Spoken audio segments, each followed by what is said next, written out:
हम्म। कृष्ण जिनका नाम है, गोकुल जिनका धाम है, ऐसे श्री भगवान को मेरे बारंबार प्रणाम है। कृष्ण जिनका नाम है, गोकुल जिनका धाम है, ऐसे श्री भगवान को मेरे बारंबार प्रणाम है।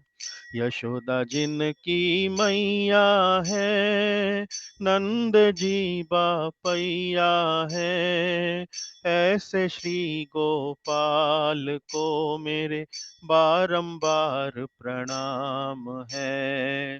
राधा जिनकी जाया है, अद्भुत जिनकी माया है, ऐसे श्री घनश्याम को मेरे बारंबार प्रणाम है।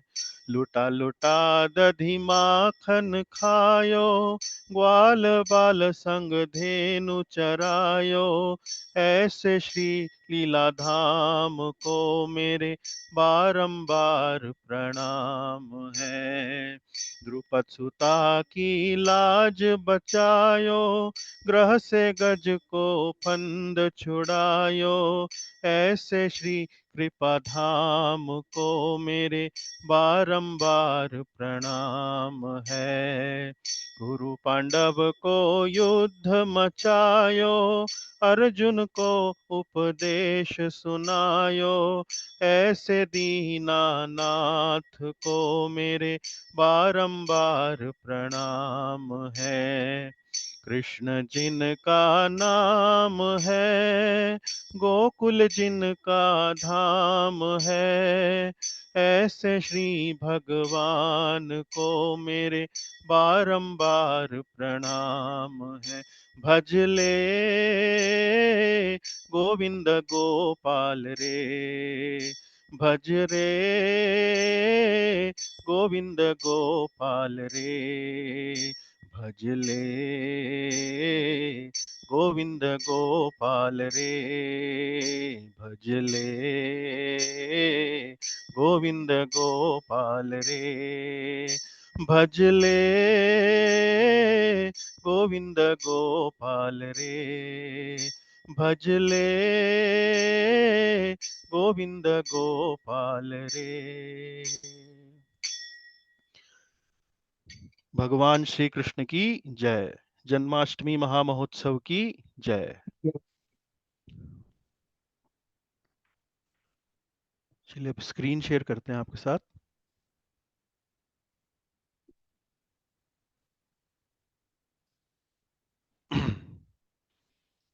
बताइए, देख सकते हैं स्क्रीन? देख सकते हैं प्रभु जी। चलिए एक बार फिर आप सभी भक्तों का आज के इस विशेष सत्र में, जन्माष्टमी महोत्सव सत्संग के सत्र में आपका हार्दिक स्वागत है। आज की कक्षा में हम जो चर्चा करने वाले हैं वो हैं भगवान श्री कृष्ण के अद्भुत दिव्य गुण।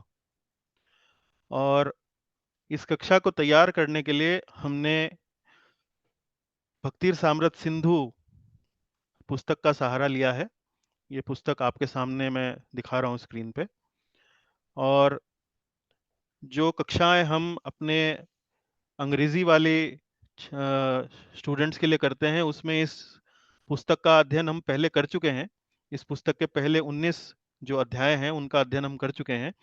लेकिन ये जो आज की कक्षा का जो कंटेंट जो लिया गया है वो 21वें चैप्टर से लिया गया है। वो हमने अपनी पुरानी कक्षाओं में जो हमने पढ़ी थी भक्ति रसामृत सिंधु में, उसमें इन पर हमने चर्चा नहीं करी थी। तो आप में से कई लोग जो हैं वो हमारे इंग्लिश कक्षाओं में नहीं आते हैं, अंग्रेजी में नहीं आते हैं, हिंदी कक्षा में आते हैं। तो उन लोगों के लिए मैं बताना चाहता हूं कि ये जो पुस्तक है ये एक बड़े महान वैष्णव आचार्य हुए हैं, श्रील रूप गोस्वामी जी। उन्होंने ये पुस्तक लिखी है। विशेष रूप से ये पुस्तक भक्ति का विज्ञान है। भक्ति के बारे में एक वैज्ञानिक स्तर पर उन्होंने बहुत सुंदर तरीके से भक्ति की जो बारीकियां हैं, भक्ति के विज्ञान की जो बारीकियां हैं वो हमारे सामने प्रस्तुत करी हैं। और बहुत सुंदर पुस्तक है। आप यदि हमें अवसर देंगे तो हम भविष्य में इस पुस्तक को भी आपको पढ़ाना चाहेंगे। पर आज का ये सत्र विशेष रूप से भगवान श्री कृष्ण के बारे में अपना स्मरण बढ़ाने के लिए है। तो इसी पुस्तक में 21वें अध्याय के बाद कुछ 2-3 अध्यायों में श्रील रूप गोस्वामी जी ने भगवान श्री कृष्ण के दिव्य गुणों का वर्णन किया है। और वर्णन करते हुए बताया है कि भगवान श्री कृष्ण के 64 गुण हैं। कितने? 64। 64 मतलब 64। और इन 64 गुणों में भी 50 गुण ऐसे हैं जो सामान्य रूप से जीव में भी पाए जाते हैं। जैसे साधारण जो जीवात्माएं हैं, हम और आप जैसे लोग हो गए, उनमें भी पाए जाते हैं। और 50 गुणों के अतिरिक्त 5 गुण ऐसे हैं जो भगवान शंकर में भी पाए जाते हैं। वो जीवों में नहीं पाए जाते हैं, वो भगवान शंकर में पाए जाते हैं। उसके अतिरिक्त 5 गुण और हैं। 55 के बाद 56 से लेकर 60 गुण जो हैं वो ऐसे हैं जो सिर्फ नारायण में पाए जाते हैं। और 60 के बाद जो 61वां, 62वां, 63वां और 64वां जो गुण हैं वो केवल और केवल भगवान श्री कृष्ण में ही पाए जाते हैं। तो इन्हीं 64 गुणों के बारे में आज हम चर्चा करेंगे। हालांकि सारे 64 गुण हम नहीं पढ़ पाएंगे, लेकिन उन 64 गुणों की जो सूची है, जो लिस्ट है, वो हम उसको आपके सामने एक बार संक्षेप में आपके सामने प्रस्तुत अवश्य करेंगे। और उन 64 गुणों में से कुछ 8 गुणों के बारे में हम थोड़ा सा विस्तार से चर्चा आज आपके साथ करेंगे। तो इस भूमिका के साथ हम कक्षा को थोड़ा आरंभ करते हैं। सबसे पहले हर बार की तरह मंगलाचरण से हम कक्षा आरंभ करेंगे। ओम अज्ञानतिमिरन्धस्य ज्ञानञ्जनशलाकया चक्षुरुन्मीलितं येन तस्मै श्रीगुरवे नमः। श्रीचैतन्यमनोभीष्टं स्थापितं येन भूतले स्वयं रूपः कदा मह्यं ददाति स्वपदान्तिकं। वन्देऽहं श्रीगुरोः श्रीयुतपदकमलं श्रीगुरून् वैष्णवांश्च श्रीरूपं साग्रजातं सहगणरघुनाथान्वितं तं सजीवं साद्वैतं सावधूतं परिजनसहितं कृष्णचैतन्यदेवं श्रीराधाकृष्णपादान् सहगणललिता श्रीविशाखान्वितांश्च।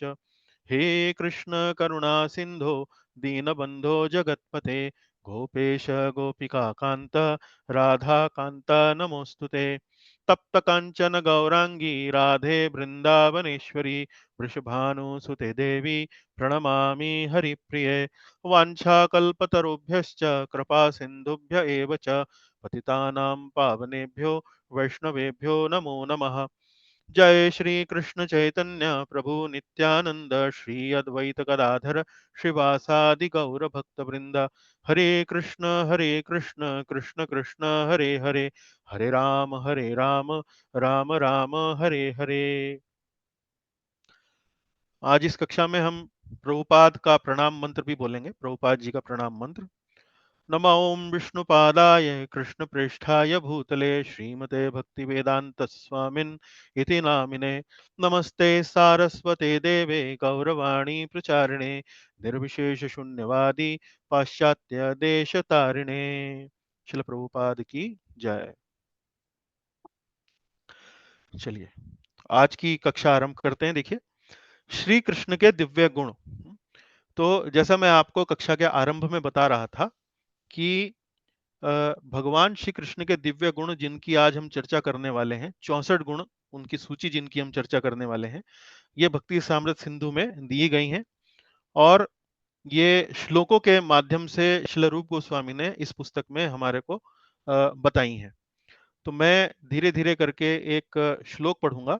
क्या मेरे साथ कोई भक्तों में से कोई व्यक्ति जो है वो इन श्लोकों को दोहराना चाहेंगे मेरे साथ? आप में से कोई एक वॉलंटियर अगर मुझे मिल जाए तो। हाँ, सुमन चौहान। सुमन चौहान जी, अच्छा। माता जी, स्वागत है आपका। नमस्कार नमस्कार नमस्कार माता जी। जी देखिए, आप पढ़ सकती हैं स्क्रीन? जी। जी। तो देखिए, मैं पढ़ता हूं, आप मेरे पीछे पीछे दोहराइएगा। ठीक है जी। अयम नेता सुरम्यांगः अयं नेता सुरम्यगः सर्वासल लक्षणा नवविताय सर्वसल लक्षणान्वितः रुचिरस्तेजसा युक्तो रुचिरस्तेजसा युक्तो बलीयान वयसान्विताः। बलीयान वयसान्वितः।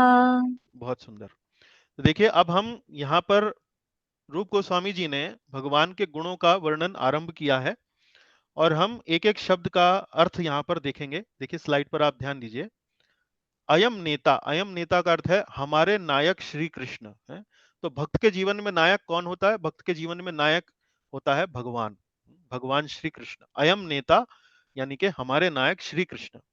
तो पहला गुण उनका आ रहा है सुरम्यांगः। सुरम्यांगः अर्थात भगवान के जो अंग हैं बहुत सुंदर हैं।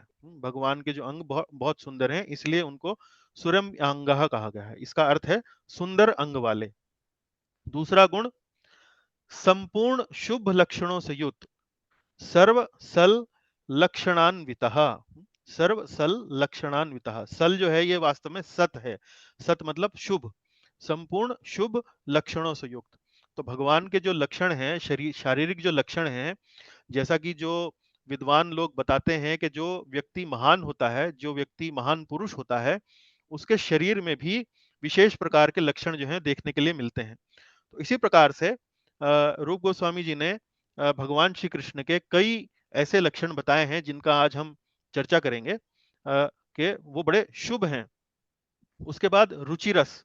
रुचिरस मतलब अतिशय रुचिर। अतिशय रुचिर का अर्थ क्या हुआ? जब हम किसी व्यक्ति को देखते हैं तो किसी किसी व्यक्ति को देखते हुए हमारी आंखें जो है उस व्यक्ति पर ठहर जाती हैं। वो हमारे नेत्रों के लिए उनका जो दृश्य है, उनका जो दर्शन है, बड़ा बड़ा सुंदर होता है। तो ऐसे ही भगवान श्री कृष्ण का जो है वो दर्शन है।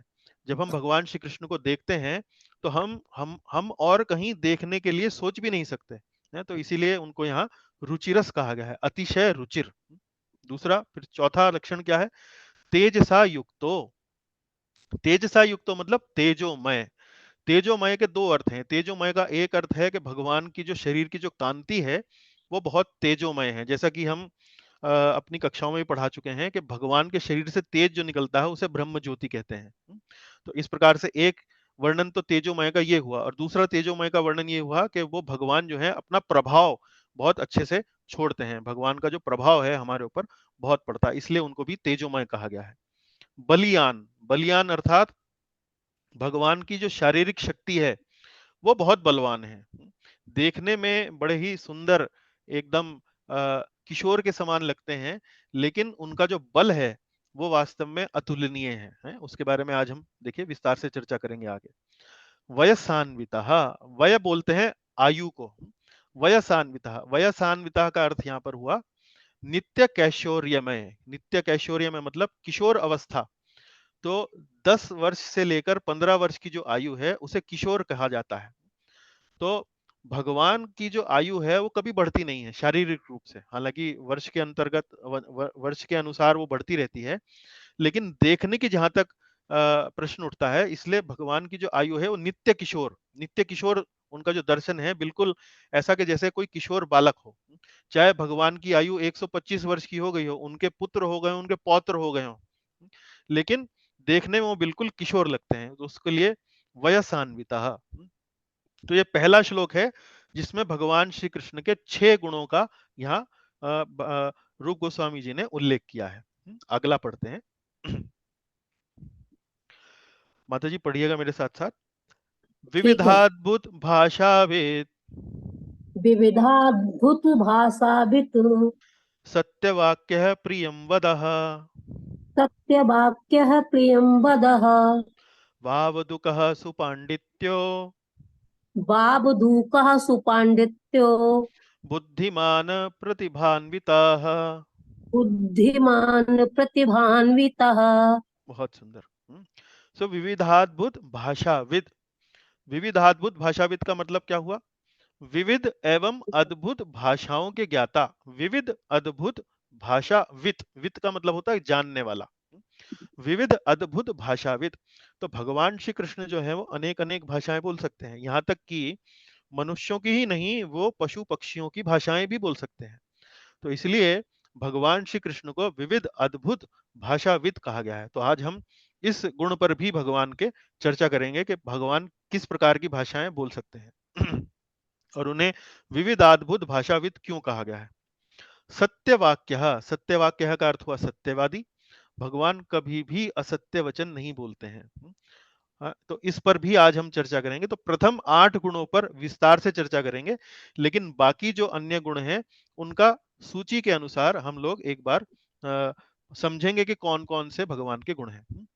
प्रियम वदह, प्रियम वदह मतलब भगवान है प्रिय भाषी। भगवान जब भाषा अपने मुंह से जब शब्द निकालते हैं तो इतनी सुंदर वाणी उनकी लगती है कि इसलिए उनको कहा गया है प्रिय भाषी। प्रियम वदह। वावदुकः, वावदुकः मतलब सब भाषाओं को बोलने में दक्ष, सब भाषाओं को बोलने में दक्ष। और भाषाएं भी वो इस प्रकार से बोलते हैं कि उनका शत्रु भी यदि भगवान की वाणी को सुने तो एक बार को वह भी प्रभावित हुए बिना नहीं रहता है। तो इसको बोलते हैं वावदुक। सुपांडित्यो, पांडित्य मतलब बहुत विद्वान, परम पंडित। भगवान जो है परम पंडित हैं, सभी उनको समस्त वेदों का, समस्त शास्त्रों का उनको ज्ञान है। बुद्धिमान, बुद्धिमान मतलब इंटेलिजेंट, अंग्रेजी में बोलते हैं इंटेलिजेंट। तो भगवान बड़े बुद्धिमान हैं। उसके बाद प्रतिभान्वितः, प्रतिभा मतलब जिसको बोलते हैं टैलेंट है, प्रतिभान्विता है। तो अपूर्व, अपूर्व प्रतिभाशाली, अपूर्व प्रतिभाशाली। भगवान के समान प्रतिभावान इस सारे जगत में और कोई भी नहीं है। तो अपूर्व प्रतिभाशाली, ये भगवान के लिए ये अन्य 13वां गुण श्रील रूप गोस्वामी बताते हैं। चलिए आगे देखते हैं। चलिए माता जी पढ़िएगा। विदग्धश्चतुरो दक्षः, विदग्धश्चतुरो दक्षः, कृतज्ञः सुदृढव्रतः, कृतज्ञः सुदृढव्रतः, देशकालसुपाद्रक्यः, देशकालसुपात्रज्ञः, शास्त्रचक्षुषुचिर्वशी। शास्त्रचक्षुः शुचिर्वशी। हाँ जी, अब एक एक करके देखते हैं। विदग्धश, विदग्धश मतलब कलाओं में पारंगत। भगवान से बड़ा कलाकार कोई नहीं, अनेक अनेक कलाएं वो जानते हैं। चतुरो, चतुरो मतलब भगवान बड़े चतुर हैं। भगवान एक तरीके से बुद्धिमान होना एक बात होती है, और चतुर मतलब है, देश काल परिस्थिति से वे चतुराई से अपना कार्य जो है वो सिद्ध कर लेना है, उसको चतुराई कहते हैं, उसे चतुर कहते हैं। दक्ष, दक्षा मतलब परम दक्ष है, स्किलफुल। अंग्रेजी में दक्ष को बोलते हैं स्किल। स्किल का मतलब क्या होता है कि जैसे किसी को तबला बजाना हो, तो तबला बजाना जो है एक स्किल है, या ढोलक बजानी हो या गायन करना हो तो ये एक स्किल है। तो भगवान जो है परम दक्ष हैं, दक्षः। कृतज्ञः, कृतज्ञः मतलब भगवान के लिए यदि आप कोई छोटी सी भी सेवा करें तो भगवान वो सेवा कभी नहीं भूलते हैं, हमेशा उसको ध्यान रखते हैं। तो इसलिए ग्रेटफुल, अंग्रेजी में बोलते हैं ग्रेटफुल। भगवान जो है वो हमेशा कृतज्ञ बने रहते हैं उस भक्त के जो उनके लिए थोड़ी सी भी सेवा करता है, उसके लिए जीवन भर कृतज्ञ रहते हैं। सुदृढ़ व्रतः, सुदृढ़ व्रतः मतलब एक बार जो व्रत ले लिया, एक बार जो निश्चय कर लिया उसका पालन अवश्य करते हैं। अत्यंत दृढ़ व्रतधारी, अत्यंत दृढ़ व्रतधारी। देश काल सुपात्रज्ञ, देश काल सुपात्रज्ञ मतलब देश बोलते हैं स्थान को, काल बोलते हैं परिस्थिति को, और पात्र बोलते हैं किसी व्यक्ति विशेष को।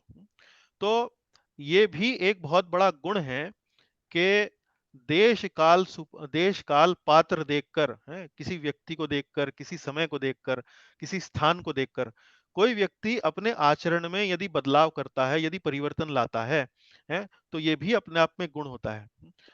कोई एक बात यदि आप किसी एक परिस्थिति में, एक स्थान पर, एक किसी व्यक्ति विशेष को आप बोल सकते हैं, लेकिन वही बात किसी दूसरे स्थान पर, किसी दूसरे व्यक्ति को, किसी दूसरे आ, आ, समय पर यदि आप बोलें तो वही बात बिगड़ जाती है।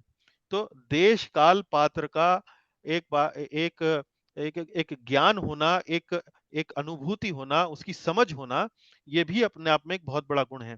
तो देश काल सुपात्रज्ञ, तो भगवान श्री कृष्ण से बड़ा देश काल सुपात्रज्ञ और कोई नहीं।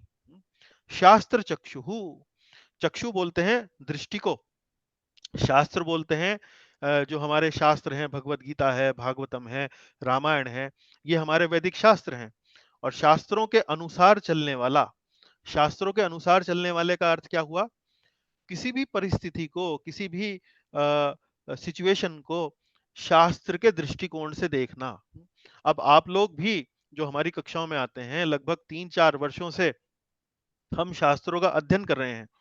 आप लोगों ने भी अपने जीवन में अनुभव किया होगा कि जब आपने शास्त्रों का ज्ञान लिया और जब आप बाहर की दुनिया से, बाहर के जगत से जब आपका एक प्रकार से जब साक्षात्कार होता है, जब आपको उनके साथ व्यवहार करना पड़ता है, तो आप लोगों ने भी अनुभव किया होगा कि शास्त्रों का ज्ञान लेने के बाद आपका भी जगत के प्रति जो देखने का दृष्टिकोण है, वो बदला होगा। जैसे कर्म का सिद्धांत है, पुनर्जन्म का सिद्धांत है, इसके इस प्रकार से जब हम शास्त्र पढ़ते हैं तो इस प्रकार से अनेक-अनेक सिद्धांतों से हम अवगत होते हैं और उससे हमारा दृष्टिकोण भी बदलता है, उससे हम अपने जीवन में एक एक नई दृष्टि भी हासिल करते हैं और उससे लाभान्वित होते हैं। तो शास्त्र चक्षुः, भगवान, चूंकि भगवान ही शास्त्रों के रचयिता हैं, ये शास्त्र आए कहाँ से? भगवान से ही आए हैं। तो भगवान से अधिक सुपात्र व्यक्ति शास्त्रों के अनुसार चलने वाला और कौन हो सकता है? शुचिर, शुचिर का अर्थ होता है पवित्रता, साफ सफाई है, शारीरिक पवित्रता है, स्नान इत्यादि करना है, भीतर से भीतर से वैदिक मंत्रों का उच्चारण करके भीतर की शुचिता हम लोग प्राप्त करते हैं। तो भगवान जो है वो परम पवित्र हैं, शुचिर। भगवान तो इतने पवित्र हैं कि भगवान का दर्शन कर कर हम जीवात्माएं जो है पवित्र हो जाती हैं। तो इस प्रकार से भगवान से और पवित्र तो और कुछ हो ही नहीं सकता है। वशी, वशी मतलब अपने मन को नियंत्रण में रखना, अपने मन को वश में रखना है, आत्म संयमी। तो इसलिए भगवान का एक और गुण है। अब आगे देखते हैं, आगे पढ़िए माता जी। स्थिरोदांतः क्षमाशीलो स्थिरोदान्तः क्षमाशीलो गंभीरो धृतिमान समाः गंभीरो धृतिमान समः वदान्यो धार्मिकः शूरः वदान्यो धार्मिकः शूरः करुणो मान्यमानकृत्। करुणो मान्यमान कृत। बहुत सुंदर, बड़ा सुंदर उच्चारण है आपका। देखिए, स्थिरो, स्थिर अर्थात स्थिर रहने वाले, स्थिर रहने वाले मतलब कभी कोई कठिन परिस्थिति आ जाए तो अपनी परिस्थिति में स्थिर रहने वाले, डिगना नहीं है, स्थिर रहने वाले। स्थिरो, दानतः, दानतः का अर्थ हुआ जितेंद्रिय, अपनी इंद्रियों पर नियंत्रण जिनका हो उसको बोलते हैं दानतः। क्षमाशीलो, भगवान के यदि क्षमा कोई मांग ले तो भगवान तुरंत क्षमा कर देते हैं, तो इसलिए उनको क्षमाशीलो कहा गया है, क्षमाशील है, तुरंत क्षमा कर देने वाले। गंभीरो, गंभीर, तो गंभीर का अर्थ क्या हुआ? वैचारिक दृष्टिकोण से, बुद्धिमानी के दृष्टिकोण से जो व्यक्ति गंभीर है, गंभीर का मतलब जो हल्की फुल्की, सस्ती, बेकार की, अन्य अनर्गल बातों के अंतर्गत नहीं पड़ता है, जो वास्तव में गंभीर है जीवन में। जो आध्यात्मिक व्यक्ति होता है वो अपने जीवन में आध्यात्मिक उन्नति करने के लिए, आध्यात्मिक प्रगति करने के लिए गंभीर रहता है। तो इसी प्रकार से भगवान भी अत्यंत अत्यंत गंभीर है। धृतिमान, धृतिमान अर्थात धैर्यमान, धैर्य रखना है। जैसे धैर्य का जो गुण है हमने किस पुस्तक में पढ़ा था? क्या हमारे जो अंग्रेजी कक्षा में जो छात्र आते हैं वो क्या बता सकते हैं? धैर्य का जो गुण है हमने किस पुस्तक में पढ़ा था? कौन बता सकते हैं? चलिए मैं आपकी सहायता करता हूँ। उपदेशामृत, उपदेशामृत में कौन से श्लोक में पढ़ा था? क्या आप याद कर सकते हैं? उत्साह धैर्यात निश्चयात तत्त कर्म प्रवर्तनात् है, उसमें हमने भक्ति के 6 ऐसे गुण पढ़े थे कि जो भक्ति के लिए हमारे लिए सहायक होते हैं। तो उत्साह धैर्य निश्चयात, उत्साह रखें, धैर्य रखें और निश्चय रखें। तो धैर्य, धैर्य मतलब पेशेंस। कोई भी कार्य हम आरंभ करते हैं तो उसमें परिणाम जो है तुरंत नहीं आता है, परिणाम आने में थोड़ा समय लगता है। जैसे कोई भी महिला यदि गर्भवती हो जाए और गर्भवती होने के बाद वो चाहे कि भाई मुझे दूसरे ही दिन बालक की प्राप्ति हो जाए, तो नहीं हो सकता ना। उसके लिए उसे 9 महीना बालक का बालक को अपने पेट में रखना होता है, गर्भ में रखना होता है, तभी 9 महीने जाकर 9 महीने की तपस्या परिश्रम करने के बाद ही उसको वो पुत्र का या पुत्री का जो फल है वो प्राप्त होता है। इसी प्रकार से आध्यात्मिक जीवन में भी हम जो कार्य करते हैं उसमें धैर्य की आवश्यकता होती है। आज हमने श्रवण आरंभ किया, आज हमने भगवान श्री कृष्ण के नामों का जप आरंभ किया, आज हमने भक्तों की संगति आरंभ करी और हम अपेक्षा कर रहे हैं कि हमें कल ही परिणाम मिल जाए, कल ही हमारा चित्त जो है वो सभी विकारों से दूर हो जाए, सभी विकार दूर हो जाए, तो ऐसा संभव नहीं है। उसके लिए हमें धैर्य रखना पड़ता है। तो इसको भगवान श्री कृष्ण से बड़ा धैर्यशील और कोई नहीं है। तो इसलिए भगवान के लिए शब्द आया धैर्यमान। समहा, समहा अर्थात समदृष्टि वाले, समदृष्टि वाले। जिस प्रकार सूर्य जो है वो अपनी अपनी प्रकाश को वितरित करने में किसी के प्रकार का भेदभाव नहीं करता है, वो गरीब के घर में भी प्रकाश भेजता है और अमीर व्यक्ति, धनवान व्यक्ति के घर में भी प्रकाश उसी हिसाब से देता है। तो इसी प्रकार भगवान भी समदृष्टि वाले हैं, उनका किसी के प्रति भी कोई भी भेदभाव नहीं है, सभी के लिए समान जो है वो जो प्रकृति के जो नियम है वो समान रूप से लागू होते हैं। वदान्यो, वदान्यो मतलब बहुत उदार, वो बड़े दिल वाले हैं, उदार। धार्मिक, धार्मिक मतलब धार्मिक। धार्मिक का अर्थ क्या हुआ?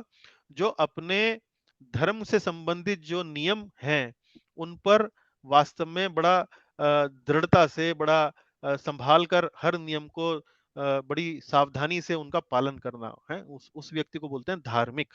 धार्मिक। शूरहा, शूरहा अर्थात शूरवीर, बहुत बहुत ही एक तरीके से बहादुर। शूरवीर मतलब करेजियस, एक तरह से हिंदी जैसे अंग्रेजी में बोलते हैं करेजियस, तो शूरवीर। करुणो, करुणो मतलब करुण।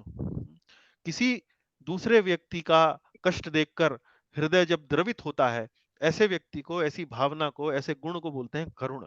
तो भगवान जो है वो करुणामयी है, बल्कि भगवान से बड़ा करुणामयी तो और कोई हो ही नहीं सकता। मान्य मानकृत, मान्य मानकृत मतलब सम्मान करने वाले। भगवान के साथ जब आप अनेक ग्रंथों में जब आप पढ़ते हैं, जैसे हम हाल ही में जो हमने कक्षा श्रीमद् भागवत पर करी, उसमें हमने देखा कि जब भगवान हस्तिनापुर से विदाई लेते हैं तो वो अनेक अनेक लोगों के साथ अलग अलग प्रकार का व्यवहार करते हैं। तो वो युधिष्ठिर महाराज जो कि उनके बड़े भाई हैं, उनके चरण स्पर्श करते हैं। अर्जुन और भीम जो उनके समान हैं, उनकी आयु के ही हैं, उनके साथ उनको गले से लगाते हैं। और इसी तरह से जब नकुल सहदेव जब भगवान श्री कृष्ण के चरण स्पर्श करते हैं, चूंकि वो उनसे छोटे हैं, तो वो भी उनका बड़ा प्रेम से उनका अभिवादन करते हैं, उनको गले से लगाते हैं। तो इस तरह से भगवान जो है बड़ा सम्मान करने वाले हैं, मान्य मानकृत। चलिए आगे पढ़ते हैं। दक्षिणो विनयी ह्रीमान, दक्षिणो विनयीमान शरणागत पालकाः, शरणागत पालकः सुखी भक्त सुहृत प्रेम वश प्रेम, सुखी भक्त सुहृत प्रेम वश्यः नहीं प्रेम, सुखी भक्त सुहृत प्रेम, सुखी भक्त सुहृत प्रेम वश्यः वश्य नहीं बोलना है माता जी, वश्य अगली लाइन में बोलेंगे। सुखी भक्त सुहृत प्रेम, सुखी भक्त सुहृत प्रेम वश्य सर्व शुभंकरः। वश्यः सर्व शुभंकरः। जी देखिए, दक्षिणों, दक्षिणों का अर्थ है विनीत।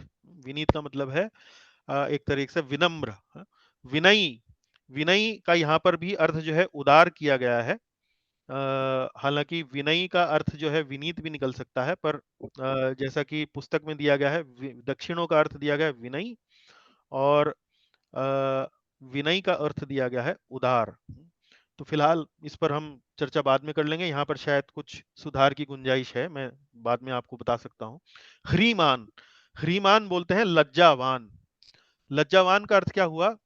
जैसे भगवान की कभी किसी सभा में कोई प्रशंसा हो तो भगवान जो है थोड़ा लज्जित अनुभव करते हैं कि भाई मेरे बारे में इतनी बात क्यों हो रही है। तो थोड़ा कई लोग तो होते हैं कि वो अपनी मूंछों पर ताव देते हैं, अपना कॉलर ऊंचा करते हैं कि भाई मेरी प्रतिष्ठा जो में जो है चार चांद लगाए जा रहे हैं, लेकिन भगवान ऐसे नहीं है। भगवान लज्जा का अनुभव करते हैं कि भाई उनके जब गुणों का बखान होता है किसी सभा में और वो प्रस्तुत हो वहां पे, तो वो थोड़ा सा लज्जित अनुभव करते हैं। शरणागत पालकः, है भगवान की शरण में यदि कोई एक बार आ जाए तो भगवान उनका उनका पालन करते हैं। कोई एक बार भी बोल दे हे गोविंद हे मुरारे, है तो भगवान जो है भक्त के हो जाते हैं। तो शरणागत पालकः, यहाँ देखिए यहाँ चित्र भी जो दिखाया गया है, वो द्रौपदी जब उनके साथ उनका चीरहरण हो रहा था तो कैसे, क्योंकि वो भगवान की शरण थी, हे गोविंद हे गोपाल ऐसे करके उन्होंने हाथ खड़े कर दिए, तो भगवान ने तुरंत है द्रौपदी को शरण, अपनी शरण प्रदान करी, उनका चीर बढ़ाकर। शरणागत जीवों के रक्षक। सुखी, सुखी का मतलब हाँ, चूंकि ये संस्कृत का शब्द है और हिंदी में भी इसका अर्थ ही सुखी होता है। सुखी का मतलब जो कोई कष्ट का अनुभव ना करे, जिसे कोई दुख ना हो, जो वास्तव में आत्मसंतुष्ट हो और हमेशा अपने भीतर सुख शांति का अनुभव करता हो, ऐसा व्यक्ति को क्या कहा जाता है? सुखी। भक्त सुहृत, भक्त सुहृत मतलब भक्तों के हितैषी। सुहृत बोलते हैं जो वास्तव में बड़ा ही आपके निकट हो, आपके हृदय के निकट हो। हृत, सुहृत। तो जैसे हमारा कोई मित्र होता है, तो कुछ मित्र होते हैं औपचारिक मित्र होते हैं, जैसे दफ्तर में आप काम करते हैं, ऑफिस में आप काम करते हैं, तो आपके कुछ मित्र होते हैं वो औपचारिक मित्र होते हैं, उनसे बस आपने काम से काम आपने रखा, ऐसे मित्र को बोलते हैं मित्र। या कोई व्यक्ति जो आपका और जो आपके निकट हो, तो उसके लिए एक अलग कोई शब्द आता है, जैसे सखा या सखी। और जो आपका बहुत ही अंतरंग मित्र है, तो उसके लिए कहा जाता है सुहृत। तो इसलिए भगवान के लिए लिखा गया है भक्तों के हितैषी, भक्तों के सुहृत, जिसे आप अपने मन की बात बता सकें, जिससे आप अपने मन की बात जब आप कहें तो आपको ये भय ना हो कि आपकी जो मन की बात है, जो आपके हृदय की जो बात है, वो कहीं बाद में जाके कहीं पब्लिक में या समाज में जाके उसे सार्वजनिक ना कर दे। तो इसे बोलते हैं भक्त सुहृत। प्रेम वश्य, प्रेम वश्य मतलब भगवान को यदि हम प्रेम करते हैं, अनन्य भाव से यदि हम प्रेम करते हैं, तो भगवान जो है वो भक्त के हो जाते हैं। तो प्रेम के वशीभूत। वो आपने बड़ा सुंदर गीत है कि दुर्योधन की मेवा त्यागो, साग विदुर संग खाई, सबसे ऊंची प्रेम सगाई। तो क्यों विदुर के घर साग क्यों खाई? क्योंकि विदुर का भगवान के प्रति एक अनन्य भक्ति का नाता था, एक अनन्य भक्ति का संबंध था, भगवान के प्रति उनके हृदय में बहुत प्रेम था। और दुर्योधन, दुर्योधन तो एक राजनीतिज्ञ था, एक राजनीतिक व्यक्ति था, जिसका स्वार्थ सिद्ध हो जाए तो वो अच्छा व्यक्ति, जिसका स्वार्थ सिद्ध ना हो जाए तो वो बुरा व्यक्ति। तो प्रेम वश्य, भगवान जो है वो प्रेम के वशीभूत होते हैं। सर्व शुभंकर, सर्व मंगलमय, सर्व मंगलमय। तो भगवान का नाम कहीं ले लिया जाए, भगवान का चित्र कहीं रख दिया जाए, भगवान की कथा कहीं कर ली जाए, तो मंगल ही मंगल होता है, सब मंगल ही मंगल होता है। तो भगवान के अंदर कोई भी अवगुण है ही नहीं। भगवान तो ऊपर से लेकर नीचे तक सिर्फ मंगल ही मंगल है। भगवान का दर्शन मंगल है, भगवान का प्रसाद मंगल है, भगवान के भक्तों की संगति जो है वो मंगलकारी है, भगवान से संबंधित हर वस्तु मंगलकारी है। तो ये भगवान श्री कृष्ण में सर्व मंगलमय है, ये जो है वो उनका एक गुण है। चलिए पढ़िए। प्रतापी कीर्तिमान रक्त, प्रतापी कीर्तिमान रक्तः, लोकः साधु समाश्रयाः, लोकः साधु समाश्रयः, नारीगण मनोहारी, नारीगण मनोहारी, सर्वाराध्य सर्वाराध्य समृद्धिमान। सर्वाराध्य समृद्धिमान। बहुत सुंदर जी। प्रतापी, परम प्रतापी हैं। भगवान का जो नाम है, भगवान का जो यश है, वो हर जगह है, हर संसार के हर कोने में है। परम प्रतापी है। कीर्तिमान, परम यशस्वी है। भगवान के जो यश है चारों ओर फैला हुआ है। परम यशस्वी, कीर्तिमान। रक्तलोकः, रक्तलोकः मतलब पूरे लोक में लोकप्रिय हैं, हर जगह उनका नाम है, हर जगह हर व्यक्ति उनके बारे में जानता है। कृष्ण जो नाम है वो हर व्यक्ति जानता है। साधु समाश्रयः है और भक्त वत्सल है। भक्त वत्सल के हमने कई उदाहरण जो है वो श्रीमद् भागवत में देखे। अर्जुन के लिए भक्त वत्सल कैसे हैं? अर्जुन का रथ का सारथी बनना स्वीकार करते हैं। भीष्म पितामह के लिए भक्तवत्सल कैसे हैं? भीष्म पितामह के लिए भक्तवत्सल इस प्रकार हैं कि भीष्म पितामह की प्रतिज्ञा को रखने के लिए वो स्वयं अपनी प्रतिज्ञा तक तोड़ देते हैं। तो इस प्रकार से हम देखते हैं कि भगवान का भक्तवत्सल स्वभाव जो है वो हर जगह देखने को मिलता है। नारी गण मनोहारी, नारी गण मनोहारी मतलब सब स्त्रियों के चित्त चोर हैं। तो हमने भगवान की और गोपियों की जो कथाएं हैं भारतवर्ष में बहुत प्रसिद्ध हैं। उसमें भगवान जो है गोपियों के आकर्षण के परम वस्तु हैं, और गोपियों के हृदय में भगवान के प्रति जो प्रेम की जो प्रेम के जो का जो स्तर है, वास्तव में वो उस प्रकार का स्तर अन्य किसी और भक्त में है ही नहीं। तो गोपियां जो हैं भगवान की परम भक्त हैं, और गोपियों में भी जो श्रीमती राधा रानी है वो भगवान की सर्वश्रेष्ठ भक्त है। तो सब स्त्रियों के चित्तचोर, नारी गण मनोहारी, सर्वाराध्य, सर्वाराध्य सबके आराध्य हैं, सब भगवान की पूजा भगवान का स्मरण करना चाहते हैं, सबके आराध्य हैं। समृद्धिमान, संपूर्ण ऐश्वर्य से युक्त। ऐसा कोई भगवान तो वास्तव में पूरा जगत, चाहे वो आध्यात्मिक जगत हो चाहे वो भौतिक जगत हो, वो किसका है? भगवान का ही तो है। तो भगवान से ज्यादा, भगवान से अधिक ऐश्वर्यशील और कौन हो सकता है? संपूर्ण ऐश्वर्यों से युक्त, समृद्धिमान। चलिए आगे पढ़ते हैं। वरीयान ईश्वरश्चेति वरीयान ईश्वरश्चेति गुणास्तस्यानुकीर्तिताः गुणास् तस्यानुकीर्तिताः समुद्र इव पंचाशत्, समुद्रा एव पश्चाशद् समुद्र इव पंचाशत्, समुद्रा एव पश्चाशद् पंचाशद, प- पंचा, पचाशद् पंच पचाशद् जैसे पंच परमेश्वर बोलते हैं ना, पंच परमेश्वर। समुद्र इव पंचाशद् पंचाशद, समुद्रा एव पञ्चाशद् वंडरफुल। दुर्विगाह हरेरमी।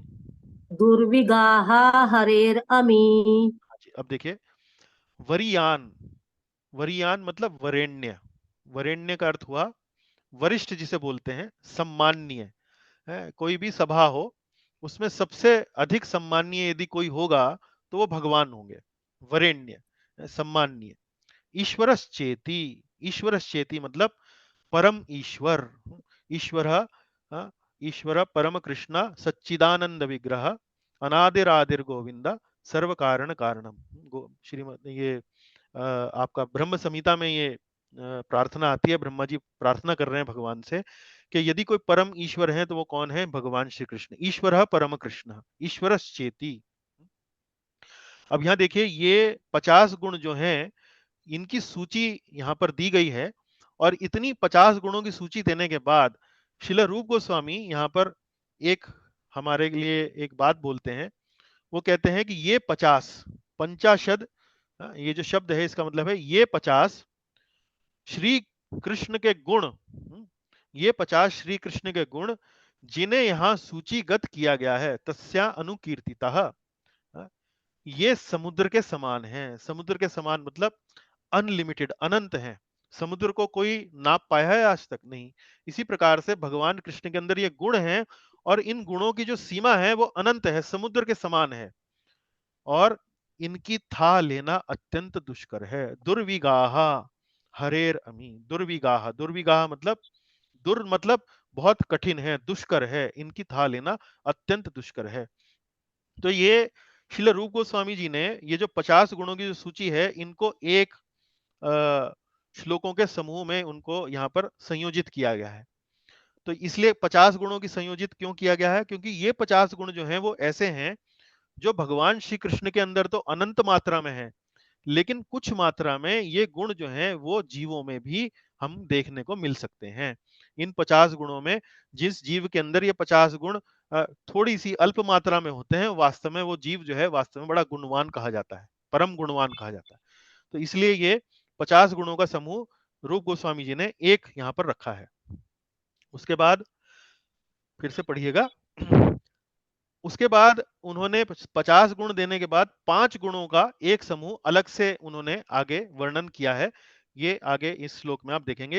इस श्लोक में आपको 5 गुण देखने को मिलेंगे। जैसे ये अलग अलग रंगों से आपको देख सकते हैं, अलग अलग 5 रंग हैं इसमें, तो 5 गुण आपको ये देखने को मिलेंगे। और ये 5 गुण कौन से हैं? जो ये सदाशिव यानी कि भगवान शंकर में भी पाए जाते हैं। श्री कृष्ण में तो पाए जाते ही हैं, लेकिन भगवान शंकर में पाए जाते हैं। भगवान शंकर में पाए जाने का अर्थ क्या हुआ? ये गुण जो हैं ये जीवों में नहीं पाए जाते। सामान्य जो जीव हैं, जैसे आप और हम हुए, उन जीवों में ये सामान्य गुण नहीं पाए जाते हैं। स्वदा स्वरूप संप्राप्तः सदा स्वरूप संप्राप्तः सर्वज्ञो नित्य नूतनः सर्वज्ञो नित्य नूतनः सच्चिदानंद सांद्रांग सच्चित् आनंद सांद्रांगः सर्वसिद्धि निषेवितः। सर्वसिद्धि निषेवितः। हाँ जी। सदा एक स्वरूप, सदा एक स्वरूप, भगवान का जो रूप है वो हमेशा एक स्वरूप रहता है। इसे बोलते हैं सदा स्वरूप संप्राप्तः। सर्वज्ञो, सर्वज्ञो मतलब सब जानते हैं, हर चीज जानते हैं। तो भगवान की तो सारी सृष्टि बनाई हुई है, तो भगवान से ज्यादा अधिक और कौन जान सकता है? अगर कोई इंजीनियर, कोई आर्किटेक्ट किसी घर का निर्माण करता है या किसी फैक्ट्री का निर्माण करता है, तो उस आर्किटेक्ट को तो उस घर के बारे में या उस इंजीनियर को उस फैक्ट्री के बारे में तो सब कुछ मालूम होगा। तो भगवान ही जब सृष्टि के निर्माता हैं, तो सर्वज्ञ कहने में क्या तकलीफ हो सकती है? नित्य नूतनः, नित्य नूतनः का अर्थ हुआ नित्य नूतन। नित्य नूतन का अर्थ होता है नवीन, नया। हमेशा नए बने रहते हैं, हमेशा नए बने रहते हैं, कभी भी पुराने नहीं होते हैं। नित्य नूतन। सच्चिद आनंद सांद्रांगः, सच्चिद आनंद सांद्रांगः का अर्थ क्या हुआ? भगवान का जो शरीर है वो वास्तव में भौतिक अवयवों का नहीं बना है। जल, अग्नि, पृथ्वी, वायु, आकाश है, मन, बुद्धि, अहंकार, ये जो 8 जो भगवान की जो शक्तियां हैं, जो भौतिक शक्तियां हैं, भगवान का शरीर इन 8 भौतिक शक्तियों का नहीं बना हुआ है। भगवान का शरीर किससे बना हुआ है? सच्चिद आनंद। और सच्चिद आनंद भी कैसा? घन, सांद्रांग। सांद्रांग मतलब जो बड़ा घना है। घना मतलब जिसे अंग्रेजी में आप बोलते हैं डेंसिटी, बड़ा डेंस है, बड़ा एकदम कॉम्पैक्ट है, कंडेंस्ड है, एकदम घना जिसको बोलते हैं। जैसे अगर आप एक एक क्षेत्रफल में यदि आप 4 पेड़ उगा दें, और यदि उसी क्षेत्रफल में यदि आप 50 पेड़ उगा दें, तो जब आप 50 पेड़ उगाएंगे तो वो जो क्षेत्र है वो पेड़ों से घना होगा ना, एकदम घना लगेगा। तो इसी तरह से सच्चिदानंद घन शरीर, उनका शरीर सच्चिदानंद है। और ये जो सच्चिदानंद की जो उसके अंदर जो एक तरीके से मात्रा है वो घन है, एकदम एकदम कंडेंस्ड है, एकदम घना, एकदम घना है। सर्व सिद्धि निषेवितः, सर्व सिद्धि निषेवितः अर्थात समस्त सिद्धियों द्वारा सेवित। निषेवित का अर्थ होता है सेवित। तो भगवान की सेवा जो है वो, जो भी कोई व्यक्ति यदि कोई सिद्धि प्राप्त कर ले, तो उस सिद्धियों से भगवान की सेवा करी जाती है, समस्त सिद्धियों से भगवान की सेवा की जाती है। तो ये जो 5 गुण हैं, सदा स्वरूप संप्राप्तः सर्वज्ञो नित्य नूतनः सच्चिदानंद सांद्रांगः सर्वसिद्धि निषेविता, ये भगवान श्री कृष्ण के अलावा भगवान सदाशिव अर्थात भगवान शंकर में भी पाए जाते हैं। अथोच्यन्ते गुणः पंच अथोच्यन्ते गुणः पञ्चः ये लक्ष्मी शादिवर्तिनः ये लक्ष्मी सादिवर्तिनः अभिचिन्त्य महाशक्तिः अविचिन्त्य महाशक्तिः कोटि ब्रह्मांड विग्रहः। कोटि ब्रह्मांड विग्रह। अब देखिए, वो 5 गुण जो पिछले बताए हैं वो तो सदाशिव जी के अंदर हैं। अब यहाँ जो 5 अन्य जो गुण बनाए बताए जा रहे हैं ये नारायण के अंदर है, नारायण के अंदर। तो यहाँ देखिए, श्री कृष्ण के 5 अन्य गुण हैं जो नारायण तथा पुरुष अवतारों में भी होते हैं। पुरुष अवतार हमने श्रीमद् भागवतम में पढ़े हैं। पुरुष अवतार जो हैं वो बताए गए हैं 3 पुरुष अवतार, कारणोदक्षाई विष्णु, गर्भोदक्षाई विष्णु और शिरोदक्षाई विष्णु। तो ये तीनों ही जो ये पुरुष अवतार हैं ये कहां से आते हैं? ये भगवान नारायण से आते हैं। तो नारायण के अंदर ये जो 5 गुण हैं ये पूर्ण रूप से प्राप्त किए जाते हैं, पूर्ण रूप से दिखाई देते हैं, जो नारायण तथा पुरुष अवतारों में भी होते हैं। कौन कौन से? अविचिन्त्य महाशक्ति ही, अचिंत्य महाशक्ति से युक्त, अचिंत्य महाशक्ति से युक्त। यहां देखिए, यहाँ पर जो ये भगवान विष्णु का जो चित्र दिखाया गया है, ये वास्तव में भगवान विष्णु का कारणोदकशाई विष्णु का जो है ये रूप है, पुरुष अवतार है। इनको महाविष्णु भी कहा जाता है। तो महाविष्णु का कार्य क्या है? महाविष्णु का कार्य है कि वो अपने उनके जो रोम छिद्र हैं उनमें से अनेक अनेक ब्रह्मांडों की उत्पत्ति करते हैं। तो इसलिए वो बड़े शक्तिशाली हैं, अचिंत्य रूप से महाशक्ति से युक्त हैं, और जिनके विग्रह से कोटि कोटि ब्रह्मांड प्रकट होते हैं। ये 57वां गुण, कोटि कोटि ब्रह्मांड से। देखिए, शिव जी के रोम छिद्रों से ब्रह्मांड प्रकट नहीं होते हैं, लेकिन नारायण के रोम छिद्रों से ब्रह्मांड प्रकट होते हैं। ना ही जीवों के, ना ही ब्रह्मा जी के रोम छिद्रों से ब्रह्मांड प्रकट होते हैं। इसलिए जो गुण है, ये नारायण के विशेष गुण यहाँ पर बताए गए हैं, और भगवान श्री कृष्ण के तो हैं ही। उसके बाद अवतारावली बीजम अवतारावली बीजम हतारी गतिदायकाः हतारि गतिदायकः आत्मा राम गणाकर्षित्य आत्मा रामगणाकर्षीत्य आत्मा राम गणाकर्षी आत्मा रामगणाकर्षी इत्यामि कृष्ण किलाभुत किलाद्भुताः इत्यमी इत्य कृष्णे किलाद्भुतः। हाँ, बहुत सुंदर जी। देखिए, अब सुनिए। तो अब नारायण के अन्य और कौन से गुण हैं? जिनके विग्रह से कोटि कोटि ब्रह्मांड प्रकट होते हैं। ये तो हो चुका कि विग्रह से कोटि कोटि ब्रह्मांड प्रकट होते हैं, ये मेरा ख्याल शायद टाइपिंग मिस्टेक है। इसका अर्थ ये है कि जिनके जो अनेक अनेक अवतारों का स्रोत है। तो मैं क्षमा चाहूंगा, मैं यहाँ पर ठीक से लिख नहीं पाया। अवतारावली बीजम, जो अनेक अनेक अवतारों का स्रोत है। तो यहाँ देखिए, चित्र में भगवान श्री कृष्ण को शीर्ष पर दिखाया गया है, और यहाँ से अनेक अनेक अवतार नीचे जो है वो दिखाए गए हैं। तो अवतारावली बीजम, तो भगवान जो है वो अनेक अनेक अवतारों के स्रोत हैं। हतारी गतिदायक, हतारी गतिदायक का अर्थ क्या हुआ? आपने देखा होगा, आपने अनेक अनेक कथाएं पढ़ी होंगी भगवान से संबंधित, उसमें भगवान जो है वो अनेक अनेक आतताइयों का, असुरों का वध करते हैं। जैसे रावण का वध किया, कंस का वध किया, हिरण्यकशिपु का वध किया। तो जब भी वो किसी आतताई का वध करते हैं, तो उस आतताई के, उस असुर का जो है वो गति हो जाती है, वो वास्तव में उसको मोक्ष मिल जाता है, वो मुक्त हो जाता है। अपने शत्रुओं के वध पर उनको गति प्रदान करने वाले हतारी गतिदायक। तो ऐसे हैं भगवान। भगवान के अंदर कुछ भी बुरा नहीं है, मतलब वो यदि किसी का वध भी करते हैं तो उसका कल्याण ही करते हैं।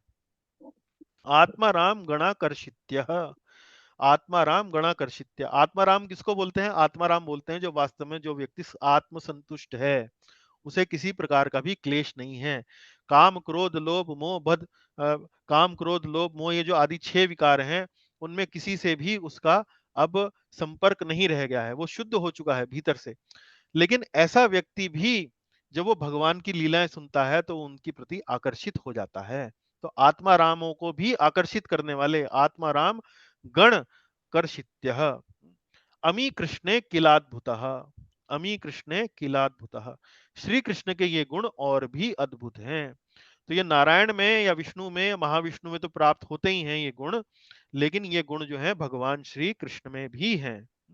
अब हम आते हैं उन 4 गुणों पर जो वास्तव में सिर्फ और सिर्फ, केवल और केवल भगवान श्री कृष्ण में ही हमें देखने को मिलते हैं।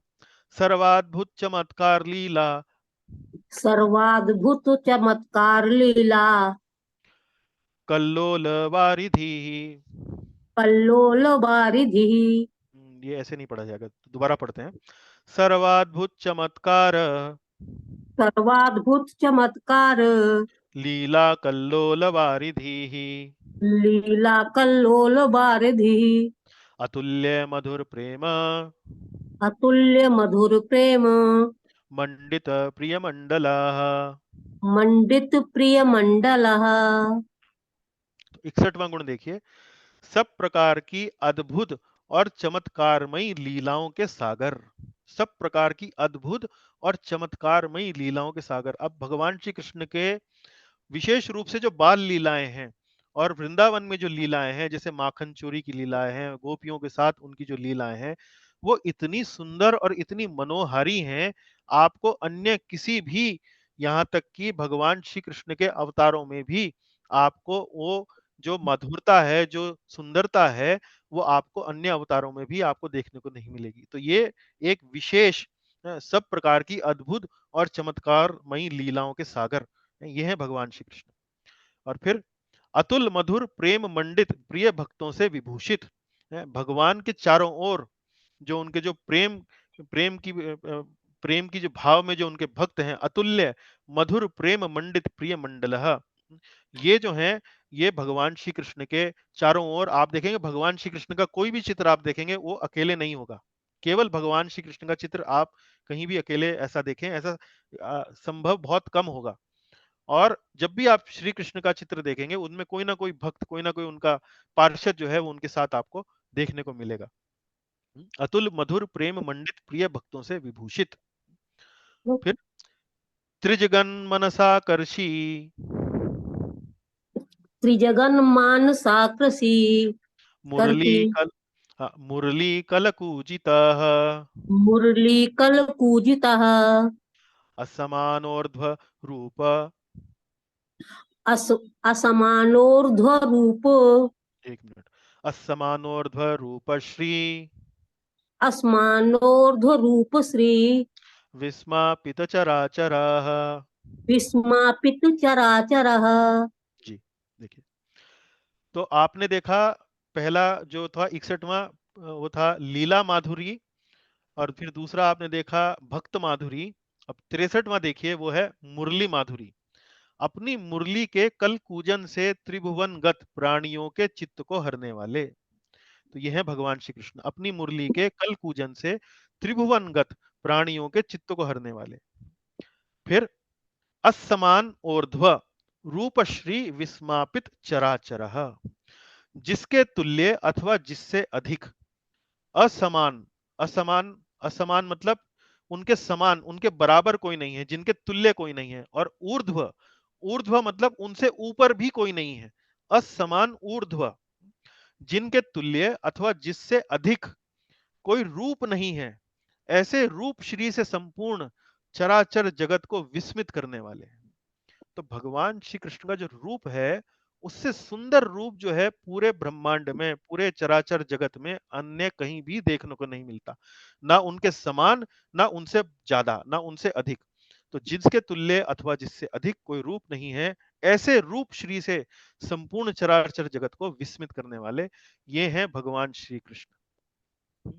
तो भगवान श्री कृष्ण के ये जो 64 गुण हैं, जिनमें विशेष रूप से जो अंतिम 4 हैं, जिसमें आपने देखा लीला माधुरी, भक्त माधुरी, वेणु माधुरी, वेणु माधुरी मतलब मुरली माधुरी, उनकी भगवान की जो वेणु है, बंसरी है, बड़ी सुंदर है। और उसके बाद जो हमने देखा रूप माधुरी। तो ये जो 4 जो माधुरियां हैं भगवान श्री कृष्ण की, ये केवल और केवल भगवान श्री कृष्ण में ही आपको देखने को मिलेगी। अब हम आगे चलते हैं, और भगवान श्री कृष्ण के जो 64 गुणों का जो वर्णन हमने किया है, इन 64 गुणों में से आज हम जो चर्चा करने वाले हैं, 8 गुणों की चर्चा करने वाले हैं, जो प्रथम 8 गुण हैं। तो पहला गुण हमने पढ़ा था सुरम्यांग। सुरम्यांग अर्थात सुंदर दिव्य अंगों वाले। तो देखिए क्या लिखा है उसके बारे में। भगवान श्री कृष्ण का जो मुखमंडल है वो चंद्रमा के समान है। उनकी जंघाएं जो हैं, उनकी जो तुलना की गई है वो गज के समान बलवती हैं। तो रूप गोस्वामी जी ने भगवान श्री कृष्ण के जो अनेक अनेक जो अंग हैं, उनकी तुलनाएं जो इस लोक में आपको देखने को मिलते हैं, प्राणी देखने को मिलते हैं, वस्तुएं जो देखने को मिलती हैं, उनसे उनकी तुलनाएं की गई हैं। तो मुखमंडल चंद्रमा के समान, जंघाएं गज के समान, भुजाएं स्तंभ जैसी हैं, दोनों कर, दोनों कर मतलब दोनों जो हाथ हैं उनके कमल दल के समान विकसित हैं। जैसे कमल का फूल होता है विकसित, सुंदर, ऐसे कमल दल के समान उनके दोनों कर जो हैं वो विकसित हैं। और वक्ष स्थल कपाट के जैसा, वक्ष स्थल कपाट के जैसा मतलब वक्ष स्थल ऐसा है जैसे कपाट हो। तो भगवान का जब कपाट, वक्ष वक्ष का जो कपाट खुलता है, तो भगवान का हृदय जो है वो बड़ा ही विशाल है, बड़ा ही करुणामयी है। तो भक्त का, भगवान का जो वक्ष स्थल है वो है कपाट के समान। नितंब जो है वो एक दूसरे से सटे हुए हैं। मध्य भाग जो है बड़ा पतला है, जो उनका कटी प्रांत है, जो कमर का जो भाग है वो बहुत पतला है। तो इस प्रकार से भगवान के अंगों की जो तुलना की गई है वो लौकिक दृष्टि से जो वस्तुएं जो सुंदर हैं, जो हम अपने चारों ओर देखते हैं, उनसे की गई हैं। लेकिन वास्तव में भगवान के जो अंग हैं वो चंद्रमा से भी अधिक सुंदर हैं। भगवान की जो जंघाएं हैं वो गज से भी अधिक बलवान हैं। इसी प्रकार से भगवान के जो अनेक अनेक अंगों की जो तुलना आप यहाँ पर देख रहे हैं, वास्तव में वो उनसे भी कहीं अधिक, उनकी जो तुलना है, अधिक जो गुण हैं, अधिक सुंदर हैं। तो क्यों यहाँ पर भगवान की जो तुलना की गई है इन जगत के जो इन लौकिक अ, अ, अ, जो वस्तुओं से की गई है, वो इसलिए की गई है क्योंकि इस जगत में, इस लोक में हम देखते हैं, जिस वस्तु को देखते हैं तो हमें चंद्रमा के समान और कोई सुंदर वस्तु नजर नहीं आती है, या कमल के समान और कोई सुंदर पुष्प नजर नहीं आता है। तो कोई व्यक्ति जो इस जगत का रहने वाला है वो सोचता है कि भाई ठीक है, अगर मुझे तुलना करनी है तो मैं सुंदर से सुंदर वस्तु जो मेरे पास उपलब्ध है, जो मेरी जानकारी में है, जिसे मैं समझता हूं, मैं उसी से भगवान की तुलना करता हूं। तो इस तरीके से भगवान की तुलना की गई है। तो यहाँ अब आगे देखिए, सर्व सल लक्षणान्वितः, भगवान जो है सब शुभ शुभ लक्षणों से युक्त हैं। भगवान सब शुभ लक्षणों से युक्त हैं। अब लक्षण के दो प्रकार बताए गए हैं, दो प्रकार के लक्षण बताए गए हैं। पहले प्रकार के लक्षण हैं भगवान के शारीरिक लक्षण, जो शरीर में उनको देखने को मिलते हैं। और दूसरे प्रकार के जो लक्षण हैं वो है अंकोत्थम। अंकोत्थम अर्थात हाथों में, और भगवान के जो चरण हैं, जो तलुए हैं, भगवान के जो चरण कमल हैं, उनमें अनेक अनेक प्रकार के चिन्ह इत्यादि हमें देखने को मिलते हैं। और जो विद्वान हैं, जो लोग पंडित हैं, वो कई बार किसी भी व्यक्ति के शारीरिक लक्षणों को देखकर ये बता सकते हैं कि ये वास्तव में ये व्यक्ति जो है वो महान पुरुष है या नहीं है, कोई महान व्यक्ति है या नहीं है। तो उसलिए इस दृष्टिकोण से जो भी उनकी व्याख्या है कि यदि किसी व्यक्ति में इस प्रकार के शारीरिक लक्षण हैं, उसके हाथ में इस प्रकार के अंक हैं, इस प्रकार के चिन्ह हमें देखने को मिलते हैं, तो ये व्यक्ति वास्तव में बड़ा महान है। तो समस्त महान व्यक्तियों के जो चिन्ह या जो लक्षण हैं भगवान के शरीर में हमें पूर्ण रूप से देखने को मिलते हैं। वो कौन कौन से लक्षण हैं, देखिए सूची दी गई है यहाँ पे। तो रूप गोस्वामी जी 32 ऐसे शुभ लक्षणों के बारे में बात करते हैं। वो कौन कौन से शुभ लक्षण हैं, देखिए। भगवान के शरीर में जो 7 स्थान हैं वहां पर रक्तता है। रक्तता मतलब लाल, लालिमा आपको देखने को मिलेगी है, लाल दिखाई देंगे। कौन कौन से, भगवान के नेत्र, भगवान के पाद, पाद का अर्थ हुआ चरण, भगवान के करतल, भगवान के हाथ, भगवान की तालू, भगवान के अधर होष्ट, अधर होष्ट मतलब होठों को बोलते हैं, भगवान की जिह्वा, और भगवान के नख, भगवान के नाखून है। तो ये जितने भी ये जो भगवान के शरीर में स्थान है, यहाँ पर लालिमा, लाल रंग से आपको वहां पर देखने को मिलेगा कि थोड़ा लाल प्रकार का रंग वहां आपको देखने को मिलेगा। 6 अंगों में तुंगता है। 6 अंगों में तुंगता, तुंगता का अर्थ क्या हुआ, तुंगता का अर्थ हुआ उठे हुए हैं, एलिवेटेड। जैसे वक्ष थोड़ा सा उठा हुआ है, स्कंद, स्कंद मतलब कंधे, नख, नख मतलब नाखून, नासिका अर्थात नाक। इसी प्रकार से अन्य कटी, कटी कमर को बोलते हैं, मुख मतलब भगवान का मुख, मुखारविंद। 3 अंगों में विस्तार है, चौड़े हैं, वक्ष, कटी, ललाट। 3 अंगों में लघुता है, ग्रीवा, ग्रीवा मतलब गला, जंघा और भगवान का लिंग। और 3 अंगों में गंभीरता है, गंभीरता मतलब भगवान की वाणी, भगवान की बुद्धि, भगवान की नाभि। इनके अंदर गंभीरता है, इनके अंदर गहराई है, डीप है। तो भगवान जब बोलते हैं तो ऐसा लगता है जैसे कोई बहुत गहरी आवाज में, गहरी वाणी में कोई हमसे बात कर रहा हो। 5 अंगों में दीर्घता है, दीर्घता मतलब लंबाई, नासिका, भुजा, नेत्र, ललाट, जंघा। इसी प्रकार से 5 अंगों में सूक्ष्मता है, सूक्ष्मता मतलब फाइन, मतलब डेलिकेट है, सॉफ्ट है, कोमल है। जैसे त्वचा, केश, अंगुली, दंत, अंगुली पर्व। अंगुली पर्व मतलब जहां 2 अंगुलियों के जो जो जो जो जोड़ दिखाई देने को मिलते हैं, इनको अंगुली पर्व बोलते हैं। तो ये सारे के सारे जो शुभ लक्षण हैं भगवान के शरीर में, वो रूप गोस्वामी जी ने यहाँ पर प्रस्तुत किए हैं। आगे देखते हैं। अब अन्य लक्षण जो हैं वो कौन से हैं? हाथों में और पैरों में। वो कौन कौन से हैं? जैसे दाएं हाथ में 8 उनके लक्षण बताए गए हैं। दाएं पद में, पद मतलब उनका जो पैर है, उनमें 8 लक्षण बताए गए हैं। बाएं पद में 7 लक्षण बताए गए हैं और 16वें, टोटल कुल मिलाकर 16 लक्षण बताए गए हैं। दाएं में 8, बाएं में 7, और जो 16वां चिन्ह है वो इनमें से कोई भी हो सकता है। तो चित्र के माध्यम से देखिए, आप समझ सकते हैं। ध्वजा, तो ये देखिए ध्वजा है यहाँ पर। कमल, तो यहाँ पर आपको ये कमल देखने को मिलेगा। फिर वज्र, ये देखिए ये वज्र दिखाया गया है। अंकुश, अंकुश जो हाथी का, जो जिससे हम कंट्रोल करते हैं, हाथी को नियंत्रण करते हैं, वो अंकुश ये दिखाया गया है। जौ का बीज, ये जौ का बीज दिखाया गया है। स्वास्तिक, तो ये देखिए स्वास्तिक का चिन्ह यहाँ दिखाया गया है। ऊर्ध्व रेखा, ये देखिए ये एक ऊर्ध्व रेखा यहाँ दिखाई गई है। एक रेखा भगवान के अंगूठे से चलती है और तलवे में आती है। अष्टभुज, अष्टभुज मतलब ये 8 भुजाओं वाला एक ये आकृति जो है दिखाई गई। तो इस तरह से दायां पद जो है भगवान का, उसमें 8 प्रकार के चिन्ह देखने को मिलते हैं। इसी प्रकार से बाएं पद में भी 7 चिन्ह देखने को मिलते हैं, जैसे धनुष, त्रिकोण, पात्र, अर्धचंद्र, दिशा सूचक, मीन, गोखुर इत्यादि। और 16वां चिन्ह जैसे जंबू फल, शंख, छाता, चक्र, जैसे चक्र है, ये छाता है, ये भी 16वां चिन्ह जो है वो देखने को मिलता है। कभी कभी किसी किसी अवतार में इन चिन्हों में से कुछ चिन्ह देखने को मिलते हैं, किसी में अधिक मिलते हैं, किसी में कम मिलते हैं। लेकिन भगवान श्री कृष्ण में ये पूरे पूरे के पूरे चिन्ह जो है उनके चरणों में, उनके पाद पल्लवों में हमें देखने को मिलते हैं। अब यहाँ देखिए, अब हम आते हैं भगवान के जो यहाँ तीसरा जो गुण है उस पर आते हैं। भगवान का तीसरा गुण है रुचिरः। रुचिरः मतलब नेत्रों को आनंदित करने वाला सौंदर्य। नेत्रों को आनंदित करने वाला सौंदर्य। यद धर्म सूनोर्बत राजसूये, माता जी दोहराइए मेरे साथ साथ। यद धर्म सूनोर्बत राजसूये, आप सुन सकती हैं मुझे? सुमन माता जी? हाँ जी सर। हाँ सुन।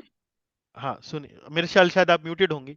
यद हाँ धर्म जी। सूनोर्बत राजसूये, यद धर्म सूनो वर्त राजसूये, निरीक्ष्य दुख, निरीक्ष्य दृक् स्वस्त्य यनम त्रिलोकः, निरीक्ष्य द्रक्ष्व स्वत्यनं त्रिलोकः, कार्त्स्येन चाद्ये गतं विधातुर्, कात्स्नेयर्न चाध्येय गतं विधातुर्, आर्वाक्स्रतो कौशलम् अर्वाक्स मन्यत। अर्वा अर्वाक्स्रतौ कौशलमित्यमन्यतः। जी धन्यवाद। अब देखिए, शिला रूप गोस्वामी जी का एक लिखने का शैली है, जो ग्रंथ वो लिखते हैं उसकी शैली है कि पहले वो एक बात को प्रस्तुत करते हैं। तो पहली बात वो क्या प्रस्तुत करी उन्होंने?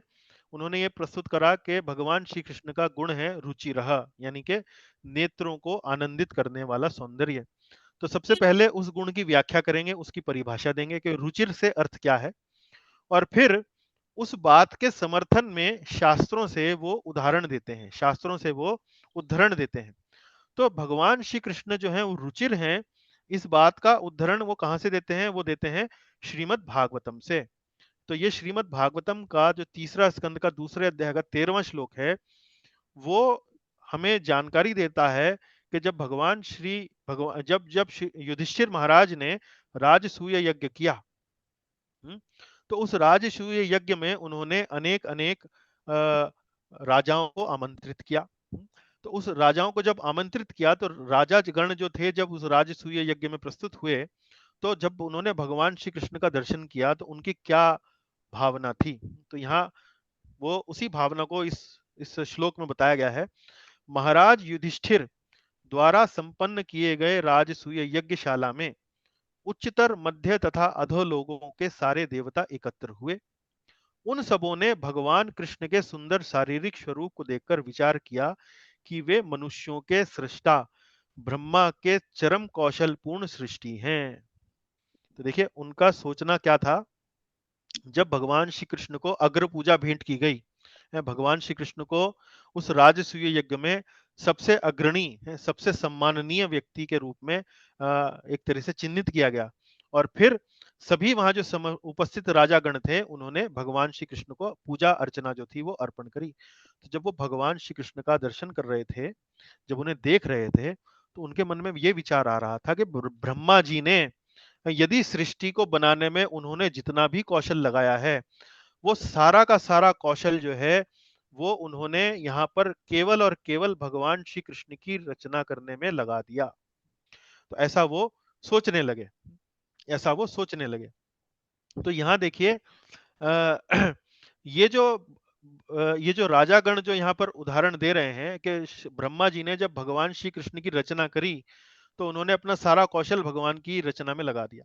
वास्तव में ये उदाहरण जो है ये एक बहुत कोई बुद्धिमत्तापूर्ण उदाहरण नहीं है। क्यों? क्योंकि ब्रह्मा जी भगवान की सृष्टि नहीं करते हैं, बल्कि भगवान जो है वो ब्रह्मा जी की सृष्टि करते हैं। कैसे? भगवान श्री कृष्ण जो है वो परम परम ईश्वर है।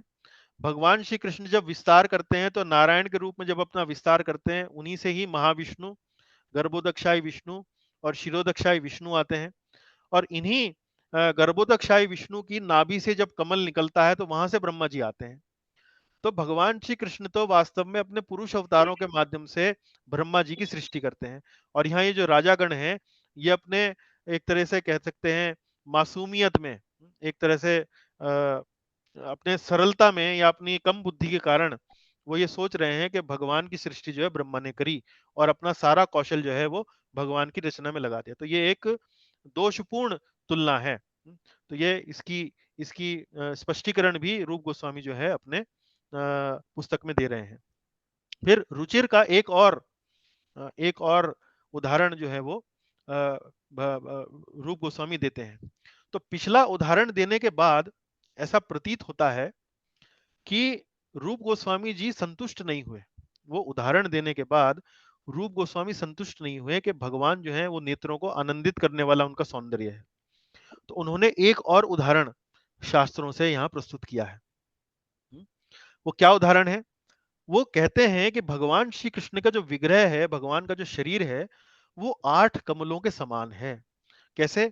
भगवान का एक मुख वो भी कमल के समान है, उनके जो नेत्र हैं 2 नेत्र वो भी कमल के समान है, भगवान के 2 हाथ हैं उनको भी कमल का संज्ञा दी गई है। मुख कमल, नेत्र कमल या कर कमल है, नाभि, भगवान की नाभि को भी कमल के समान बताया गया है। उनके जो चरण हैं चरण कमल, भगवान के चरणों को भी कमल के समान बताया गया है।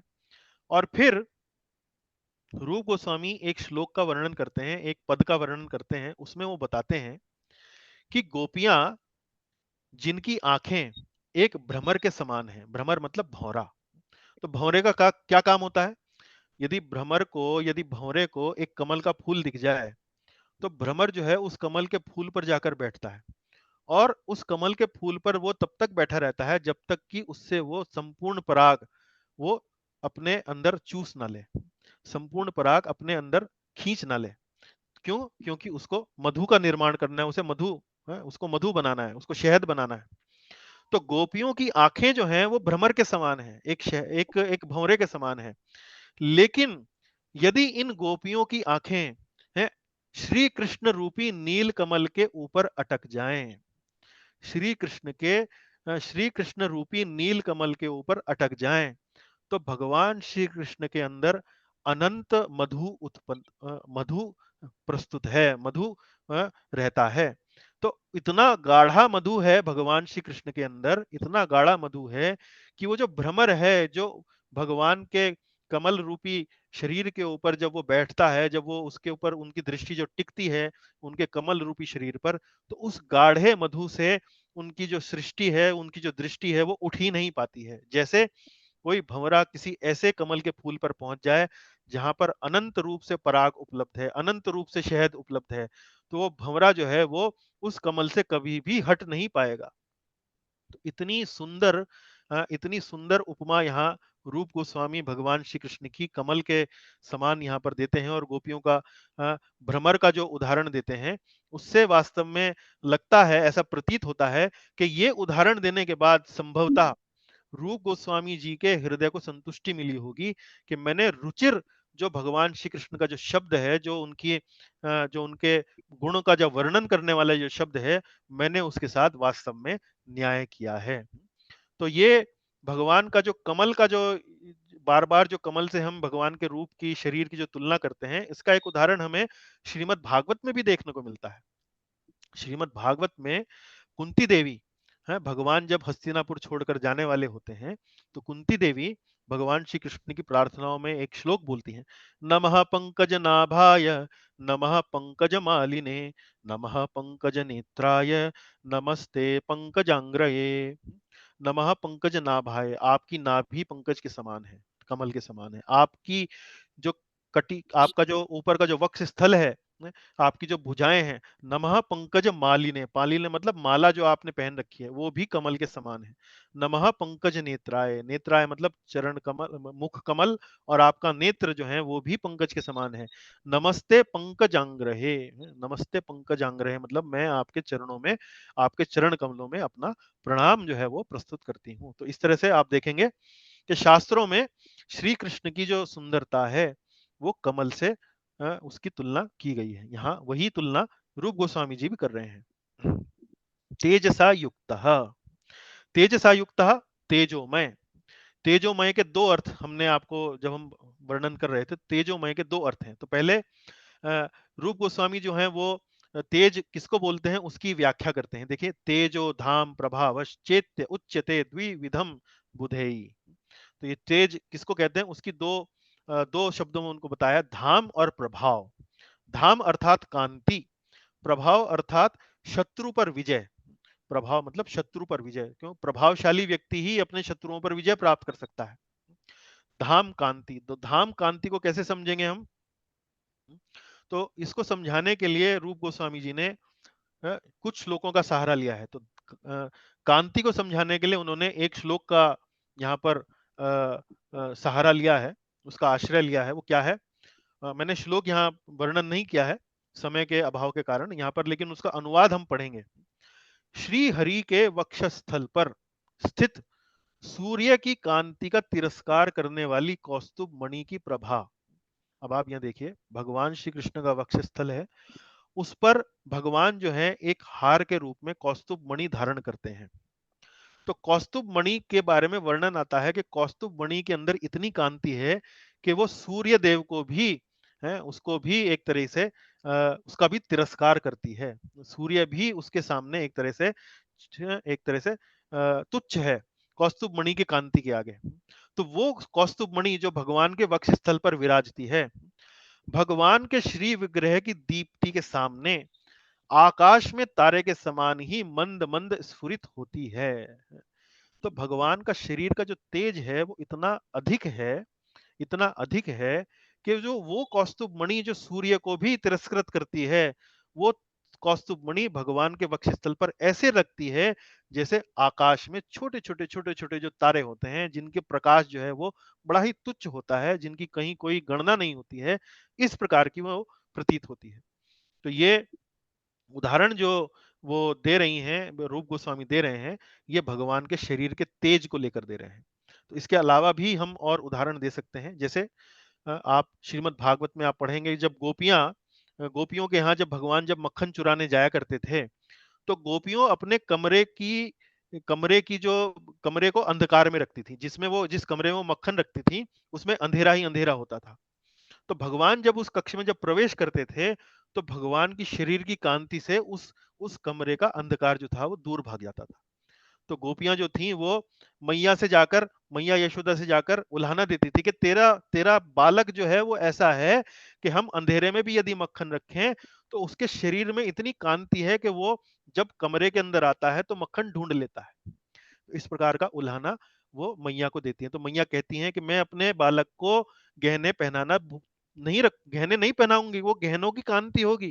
ये तो मैया यशोदा तो नहीं जानती है ना कि वो उनका लाला जो है वो वास्तव में परम भगवान है। वो तो अपने बालक के रूप में जानती है। तो कहते हैं वो तो उसके आभूषणों से वो कांति आती होगी।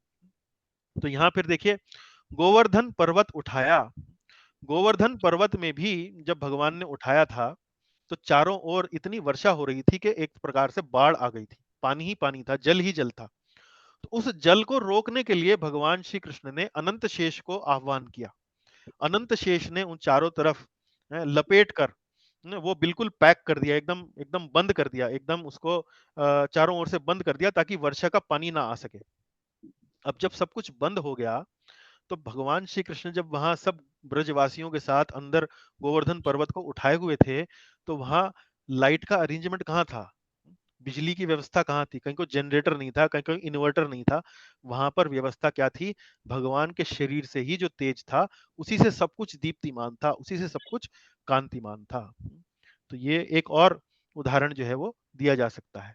उसके अलावा दूसरा अर्थ तेज का ये है कि भगवान तेज का अर्थ है प्रभावशाली, शत्रु को प्रभावित कर देना, शत्रु पर विजय प्राप्त करना।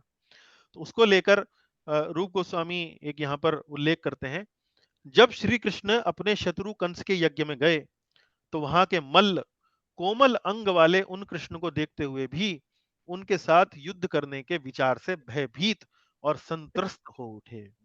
भगवान श्री कृष्ण देखने में कितने सुंदर हैं, कितने कोमल हैं। क्या कोई विचार कर सकता है कि इतना सुंदर अंगों वाला, इतने कोमल अंगों वाला व्यक्ति, इतने भीषण, इतने बलवान, जो कंस के जो मल्ल थे, कंस के जो पहलवान थे, उनके सामने उनका कोई बल होगा? लेकिन मात्र दर्शन करने मात्र से ऐसे मल्लों के हृदय में भी भयभीत वो हो उठे जब उन्होंने भगवान का दर्शन किया, भगवान का जब देखा। तो ये है तेज, ये है प्रभाव, ये ऐसा प्रभाव पड़ता है भगवान का।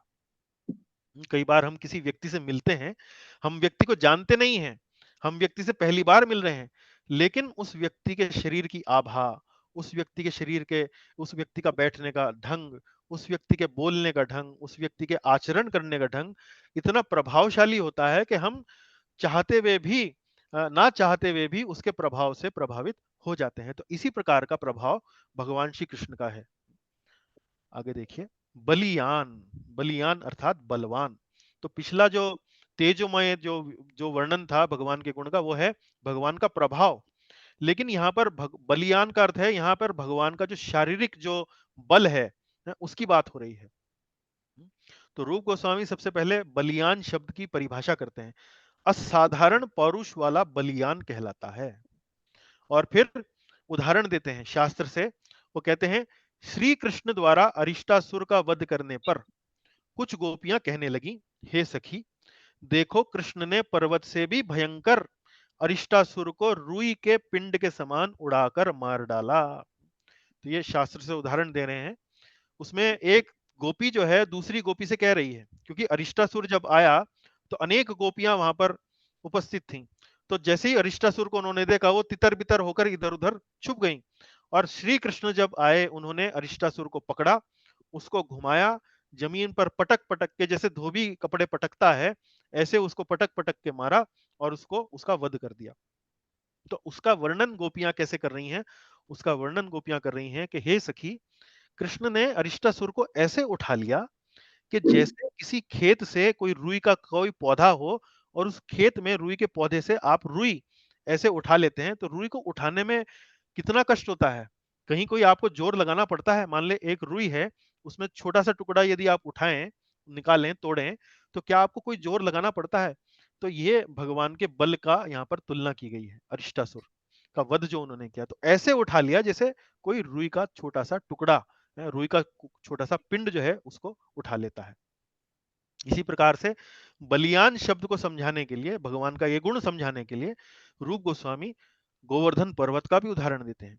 तो एक अन्य पद है, उसमें कहा गया है, हे कृष्ण भक्तों, कमल नयन श्री कृष्ण का वह नाम, भुजदंड तुम्हारी सब भयों से रक्षा करे, जिसने गोवर्धन पर्वत को खेल खेल में गेंद की भांति उठा लिया था। तो देखिए तुलना किस प्रकार की गई है गेंद की भांति।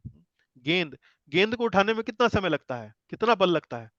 उस प्रकार से भगवान श्री कृष्ण ने जो गोवर्धन पर्वत था एक साधारण सी गेंद की भांति उठा लिया। तो इससे हमें भगवान के बल का थोड़ा सा अनुभव होता है कि भाई भगवान का बल कितना अतुलनीय है। अब हम छठे गुण पर आते हैं। वयसान्वितः नित्य किशोर। अब मेरे साथ ये श्लोक दोहराइए माता जी। वयसो विविधते वयसो विविधत्वेपि वयसो विविधत्वेपि सर्वभक्तिरसाश्रयाः सर्वभक्तिरसाश्रयः धर्मी किशोर एवात्र धर्मी किशोर एवात्र नित्यनाना विलासवान। नित्य नानाभिलाषभः। हाँ जी, यहाँ से पढ़िए जो पीले रंग से लिखा है, यहाँ यद्यपि से, यहाँ से पढ़िए जरा। यद्यपि श्री कृष्ण सभी आयु वर्गों में सुंदर और मधुर हैं, परंतु इन सब में भी किशोर ही अखिल रसराज हैं और इसमें भक्ति के नित्य नाना विलास होते हैं। किशोरावस्था में श्री कृष्ण संपूर्ण चिन्मय गुणों से परिपूर्ण लीला रस निरत रहते हैं। देखिए हिंदी थोड़ा सा कठिन है, पर मैं आपके लिए थोड़ा सरल बनाने का प्रयास करूंगा। यद्यपि श्री कृष्ण सभी आयु वर्गों में सुंदर और मधुर हैं। तो आयु वर्ग कौन कौन से हमने आपको बताया थोड़ी देर पहले कि भगवान जो है किशोर अवस्था से आगे जाते ही नहीं है। शारीरिक रूप से यद्यपि भगवान की आयु 50 की हो जाए, 80 की हो जाए, 125 वर्ष की हो जाए, लेकिन शारीरिक रूप से वो नित्य किशोर बने रहते हैं। किशोर एक किशोर बालक के समान लगते हैं। तो यद्यपि श्री कृष्ण की आयु सभी आयु वर्गों में सुंदर और मधुर है, तो कौन कौन सी आयु वर्ग हैं? कौमार। कौमार मतलब 5 वर्ष तक की आयु तक हम बोलते हैं कौमार। उसके बाद पौगंड। पौगंड बोलते हैं 5 से 10 वर्ष की आयु, और 10 से 15 वर्ष की आयु में बोलते हैं किशोरावस्था। तो यद्यपि सभी आयु वर्गों में भगवान श्री कृष्ण सुंदर और मधुर हैं, लेकिन इन तीनों आयु वर्गों में किशोर अवस्था ही अखिल रसराज है। अखिल रसराज का मतलब भगवान की जो किशोर अवस्था की जो लीलाएं हैं वो अपने आप में संपूर्ण हैं। उनसे उनमें जो लीलाएं जो भगवान ने करी हैं, उनमें जो रसों का जो आदान प्रदान किया गया है वो राज है। मतलब उनसे अतिरिक्त और कोई भगवान ने लीलाओं में रसों का आदान प्रदान और किसी अवस्था में नहीं किया है। बाल लीला में या पौगंड लीला में जो उन्होंने रस का आदान प्रदान किया है, किशोर अवस्था में जो उनका जो रस का जो आदान प्रदान किया है, विशेष रूप से गोपियों के साथ माधुर्य रस में जो उनका जो विशेष रूप से जो श्रृंगार रस में जो आदान प्रदान किया गया है वो सर्वश्रेष्ठ है। तो ये किशोर अवस्था में जितना भी जो रस बांटा है भगवान ने अपनी लीलाओं के माध्यम से, उससे अधिक और कहीं रस किसी और लीला में नहीं बांटा है। और किशोर अवस्था में श्री कृष्ण संपूर्ण चिन्मय गुणों से परिपूर्ण, संपूर्ण चिन्मय गुणों से परिपूर्ण मतलब जितनी भी आध्यात्मिक गुण संभव हैं उनमें परिपूर्ण हैं, और उनमें परिपूर्ण रहते हुए लीला रस निरत रहते हैं। लीला रस निरत मतलब लीलाएं जो है वो करते रहते हैं। तो ये वयसान्वितः कि नित्य किशोर, भगवान जो है वो नित्य किशोर हैं, वो कभी भी किशोरावस्था से आगे बढ़ते ही नहीं है। उसके बाद इसी बात को समझाने के लिए एक और पद का सहारा रूप गोस्वामी जी ले रहे हैं। माता जी पढ़िए यहां से। श्री कृष्ण के तारुण्य का बल, उनकी मधुर मुस्कुराहट चंद्र के मद को भी उनकी मधुर मुस्कुराहट से मिलकर पूर्ण चंद्र के मद को भी विदित करने वाला हो गया। वे कामदेव को भी विनिंदित करने वाले सौंदर्य लावण्य के श्रृंगार से विभूषित रहते और निरंतर गोपियों के मन को उन्मत्त करते हुए प्रेमामृत का पान करा रहे थे। तो देखिए उनकी जो किशोर अवस्था है, उनके जो तरुण अवस्था है, उनकी जो किशोर अवस्था है, उसके बारे में यहाँ वर्णन दिया गया है। शास्त्रों से ही वर्णन रूप गोस्वामी जी कर रहे हैं। तो क्या कह रहे हैं?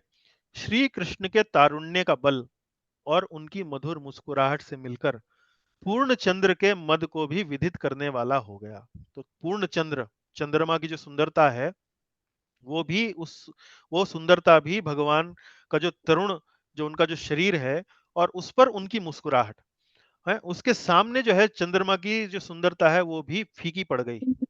और फिर वे कामदेव को भी विनिंदित करने वाले, कामदेव कौन है? कामदेव जो है वो वास्तव में जो भौतिक जगत में जो काम का जो भावनाओं का जो आदान प्रदान होता है, उसके जो वास्तव में जो देव हैं, उसके जो देवता हैं, उनको कामदेव कहा गया है। और कामदेव स्वयं अपने आप में बहुत ही सुंदर एक एक एक पुरुष हैं। तो उस कामदेव की सुंदरता को भी विनिंदित करने वाले, सौंदर्य लावण्य के श्रृंगार से विभूषित भगवान श्री कृष्ण का जो पहनना है, जो उनका जो वस्त्र परिधान है, वो जो उनका जो साज सज्जा है, जो आभूषण है, जो उनका जो वेश है, उनका जो वेश है वास्तव में कामदेव को भी एक प्रकार से शर्मसार कर देता है और निरंतर गोपियों के मन को उन्मत्त करते हुए प्रेमामृत का पान करा रहे थे। तो ये एक श्लोक है जो शास्त्रों से रूप गोस्वामी उद्धृत कर रहे हैं। किस लिए उद्धृत कर रहे हैं? ये बताने के लिए कि भगवान जो है वो नित्य किशोर हैं, और नित्य किशोर इस बात को समझाने के लिए शास्त्रों से एक श्लोक ले रहे हैं और उसका जो वर्णन है उससे हमें ये समझा रहे हैं कि कैसे भगवान श्री कृष्ण नित्य किशोर हैं। देखिए 7वां गुण, विविधाद्भुत भाषाविद, विविध भाषाओं के ज्ञाता। पढ़िए माता जी मेरे साथ। विविधाद्भुत विविधाद्भुत भाषाविद। भा- हाँ, यहाँ से पढ़िए। विविधाद्भुत भाषावित् सप्रोक्तो यस्तु कोविदाः, स्वप्रोक्तो यसतु कौशिका कोविदाः, कौशिकाः कोविद, कोविद व यस्तु कोविदः नानादेश्यासु भाषासु नानादेश्यासु भाषासु संस्कृते प्राकृतेषु च। संस्कृते प्राकृतेषु च। हाँ, तो अब यहाँ देखिए, यहाँ क्या बता रहे हैं? जो पुरुष नाना देशों की भाषाओं, विशेषतः देव भाषा संस्कृत, प्राकृत आदि भाषाओं को तथा पशुओं तक की बोली जानता हो, वह अद्भुत भाषाविद कहा जाता है। तो सबसे पहले रूप गोस्वामी जी यहाँ भाषाविद, विविध अद्भुत भाषाविद की व्याख्याएं कर रहे हैं कि जो व्यक्ति है संस्कृत जानता है, जो व्यक्ति देसी भाषाएं जानता है, देशी भाषाएं मतलब जैसे भाषाएं जब बोली जाती हैं तो एक क्षेत्र विशेष में उसको बोलने के अलग अलग ढंग होते हैं। तो एक क्षेत्र में वो वही भाषा, जैसे हिंदी भाषा है, वृंदावन के आसपास एक प्रकार से बोली जाती है, मथुरा में अलग प्रकार से बोली जाती है, गोकुल में थोड़ा अलग बोली जाती है। तो जितनी भी वो जो विविधताएं हैं उसको कहते हैं प्राकृत भाषा, देशी भाषा है। तो वो जो संस्कृत को जानते हैं, प्राकृत भाषा को जानते हैं, और प्राकृत भाषाओं को जानने के अलावा वे वास्तव में पशुओं तक की बोली को जानते हैं। तो ऐसे व्यक्ति को क्या कहा जाता है? अद्भुत भाषाविद। तो सबसे पहले रूप गोस्वामी जी ने अद्भुत भाषाविद की व्याख्या यहाँ करी है, उसकी परिभाषा दी है। उसके बाद वो शास्त्रों से वर्णन करते हैं कि उन्हें कौन कौन सी भाषाएं आती हैं, उसके बारे में एक श्लोक देते हैं, उसका अनुवाद जो है वो यहाँ पर लिखा हुआ है। माता जी पढ़िए। अहो ब्रज गोपियों के हृदय बल्लभ, श्री कृष्ण गोपियों से भली भांति ब्रज भाषा में बोलते हैं, देवताओं से संस्कृत में वार्तालाप करते हैं, यहाँ तक कि पशुओं की भाषा में गाय भैंस से भी बोल सकते हैं। इसी प्रकार काश्मीरी में सुक आदि विहंगों की भाषा में और प्राकृत में भी कृष्ण बड़े ही वाचाल हैं। हाँ, बहुत सुंदर। देखिए, व्रज गोपियों के हृदय वल्लभ श्री कृष्ण गोपियों से बली भांति व्रज भाषा में बोलते हैं। तो व्रज भाषा मतलब मथुरा, वृंदावन, ये सब ब्रज भाषा, ब्रज ब्रज का जो है ये क्षेत्र कहा जाता है, ब्रज क्षेत्र के अंतर्गत आते हैं। तो अलग अलग व्रजों में, अलग अलग व्रज क्षेत्रों में अलग अलग प्रकार की व्रज भाषा बोली जाती है।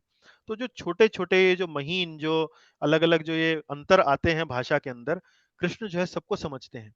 तो गोपियों से वो जहाँ की भी गोपी है उसी भाषा में उससे बात करना जानते हैं। उसके अलावा देवताओं से संस्कृत में वार्तालाप कर सकते हैं। यहाँ तक कि पशुओं की भाषा, जैसे गाय और भैंस, मोर, शेर, चीता, हंस, ये किसी भी पशु का आप नाम लें, उसकी भाषा में भी बोल सकते हैं। और इसी प्रकार जो श्लोक है उसके अंदर कश्मीर का भी वर्णन आता है। इसी प्रकार काश्मीरी में शुक आदि विहंगों में, शुक मतलब बोलते हैं तोते को, विहंग बोलते हैं पक्षी को। तो शुक आदि पक्षी जो हैं उनकी भाषा में और प्राकृत में भी कृष्ण बड़े ही वाचाल हैं। प्राकृत बोलते हैं देशी भाषा। देशी भाषा मतलब अलग अलग क्षेत्रों की जो भाषाएं हैं उसे प्राकृत में भी कृष्ण बड़े ही वाचाल हैं, बहुत ही अच्छे से बोल सकते हैं। अब आठवां जो आज की कक्षा का इस सत्र का जो अंतिम गुण जो भगवान का हम देखने वाले हैं वो है सत्यवाक्य। सत्यवाक्य मतलब सत्यवादी। जिस पुरुष का वचन कभी झूठा सिद्ध ना हो वह सत्यवाक कहा जाता है। तो अब देखिए, इस बात को साबित करने के लिए रूप गोस्वामी जी ने वर्णन लिया है कुंती देवी का। कुंती देवी के जो 5 पुत्र थे, पांडव थे, वो जब महाभारत का युद्ध करने जा रहे थे तो भगवान श्री कृष्ण ने कहा कि महाभारत का युद्ध समाप्त होने के बाद तुम्हारे 5 पुत्रों को जीवित मैं लेकर आऊंगा। न केवल जीवित लेकर आऊंगा बल्कि उनका जो सम्मान है वो भी उसी प्रकार बना रहेगा। तो क्या कहते हैं, कुंती देवी क्या कह रही हैं? रविर्भवति शीतलाः रविर्भवत शीतलः कुमुद बंधुरपि उष्णलस् कुमुद बंधुर अपि उष्णलस तथापि न मुरान्तक तथापि न मुरान्तक व्यभिचारिष्णुर उक्तिस्तव। व्यभिचरिष्णुर उक्तिम तव। यहां से पढ़िए, यहां से पढ़िए। सूर्य भले ही शीतल हो जाए और चंद्रमा भले ही उष्ण हो जाए, पर फिर भी हे मुरारी, आपका वचन असत्य नहीं हो सकता। हाँ, तो कुंती देवी जब उन महाभारत का युद्ध समाप्त हो गया और श्री कृष्ण जब 5 पांडवों को ले आए तो कुंती देवी जो है वो अपने पुत्रों को देखकर बड़ा प्रभावित हुई और कृष्ण के उस वचन को याद करने लगी और उस वचन को याद करते हुए कहती हैं, सूर्य भले ही शीतल हो जाए, क्या कभी कोई कल्पना कर सकता है कि सूर्य कभी शीतल होगा, ठंडा होगा? नहीं। और चंद्रमा भले ही उष्ण हो जाए, तो चंद्रमा की शीतलता मशहूर है, प्रसिद्ध है, तो चंद्रमा ऐसा संभव ही नहीं कि उष्ण हो जाए। तो वो महारानी कुंती कह रही हैं कि भले ही चंद्र जो है उष्ण हो जाए, सूर्य जो है वो शीतल हो जाए, लेकिन हे मुरारी, आपका वचन असत्य नहीं हो सकता। तो ये भगवान सत्यवादी हैं, सत्य बोलते हैं, इस बात का वर्णन यहाँ किया गया है। उसके बाद एक और श्लोक का वर्णन करते हैं रूप गोस्वामी और उससे एक बार फिर पुनः स्थापित करने का प्रयास करते हैं कि भगवान जो है वो सत्यवादी हैं। गूढ़ोऽपि वेषेण महीसुरस्य गूढ़ो अपि वेषेण महीसुरस्य हरेर्यथार्थं मगधेन्द्रमुचे। हरिर्यथार्थं मृगधेन्द्रम् ऊचे। सृष्टम आभ्याम सह पांडवाभ्याम ससृष्टम् आभ्याम सह पांडवाभ्याम मां विद्धि कृष्णं भवतः सपत्नम। माम विद्धि कृष्णं भवतः सपत्नम्। तो अब भगवान रूप गोस्वामी ये जो दूसरा उदाहरण दे रहे हैं वो दे रहे हैं कि जब भगवान श्री कृष्ण अर्जुन और भीम के साथ जरासंध के साथ युद्ध करने गए, जरासंध को मारने के लिए जब वो गए तो उन्होंने ब्राह्मण का वेश धारण किया था। क्यों ब्राह्मण का वेश धारण किया था? क्योंकि जरासंध जो था वो इस बात के लिए प्रसिद्ध था कि वो ब्राह्मण यदि उससे कोई दान मांगे उसे कभी मना नहीं करता है। तो तीनों के तीनों जो थे ब्राह्मण का वेश धारण करके गए और जरासंध से उन्होंने मांगा कि हम आपसे युद्ध करना चाहते हैं। तो जरासंध मना नहीं कर पाया। तो यहाँ पर जब जरासंध के पास वो गए हैं तो उन्होंने भगवान श्री कृष्ण ने अपनी जो गूढ़ जो वेश जो उन्होंने धारण किया था उसको छुपाया नहीं जरासंध से। जरासंध को उन्होंने बताया, गूढ़ोपि वेशेण महीसुरस्य, कि हे राजन, गूढ़ोपि वेशेण, है हमने गूढ़ वेश धारण किया है, हरिर यथार्थम मगधेंद्र मूचे। मगधेंद्र बोलते हैं जरासंध का नाम है, मगध, क्योंकि जरासंध मगध का राजा था, मगध इंद्र, मगध का राजा। सृष्टम आभ्याम सह पांडवाभ्याम, सृष्टम मतलब हम साथ हैं, है? मैं और पांडव, है? हम दोनों साथ हैं, लेकिन मैं कौन हूं?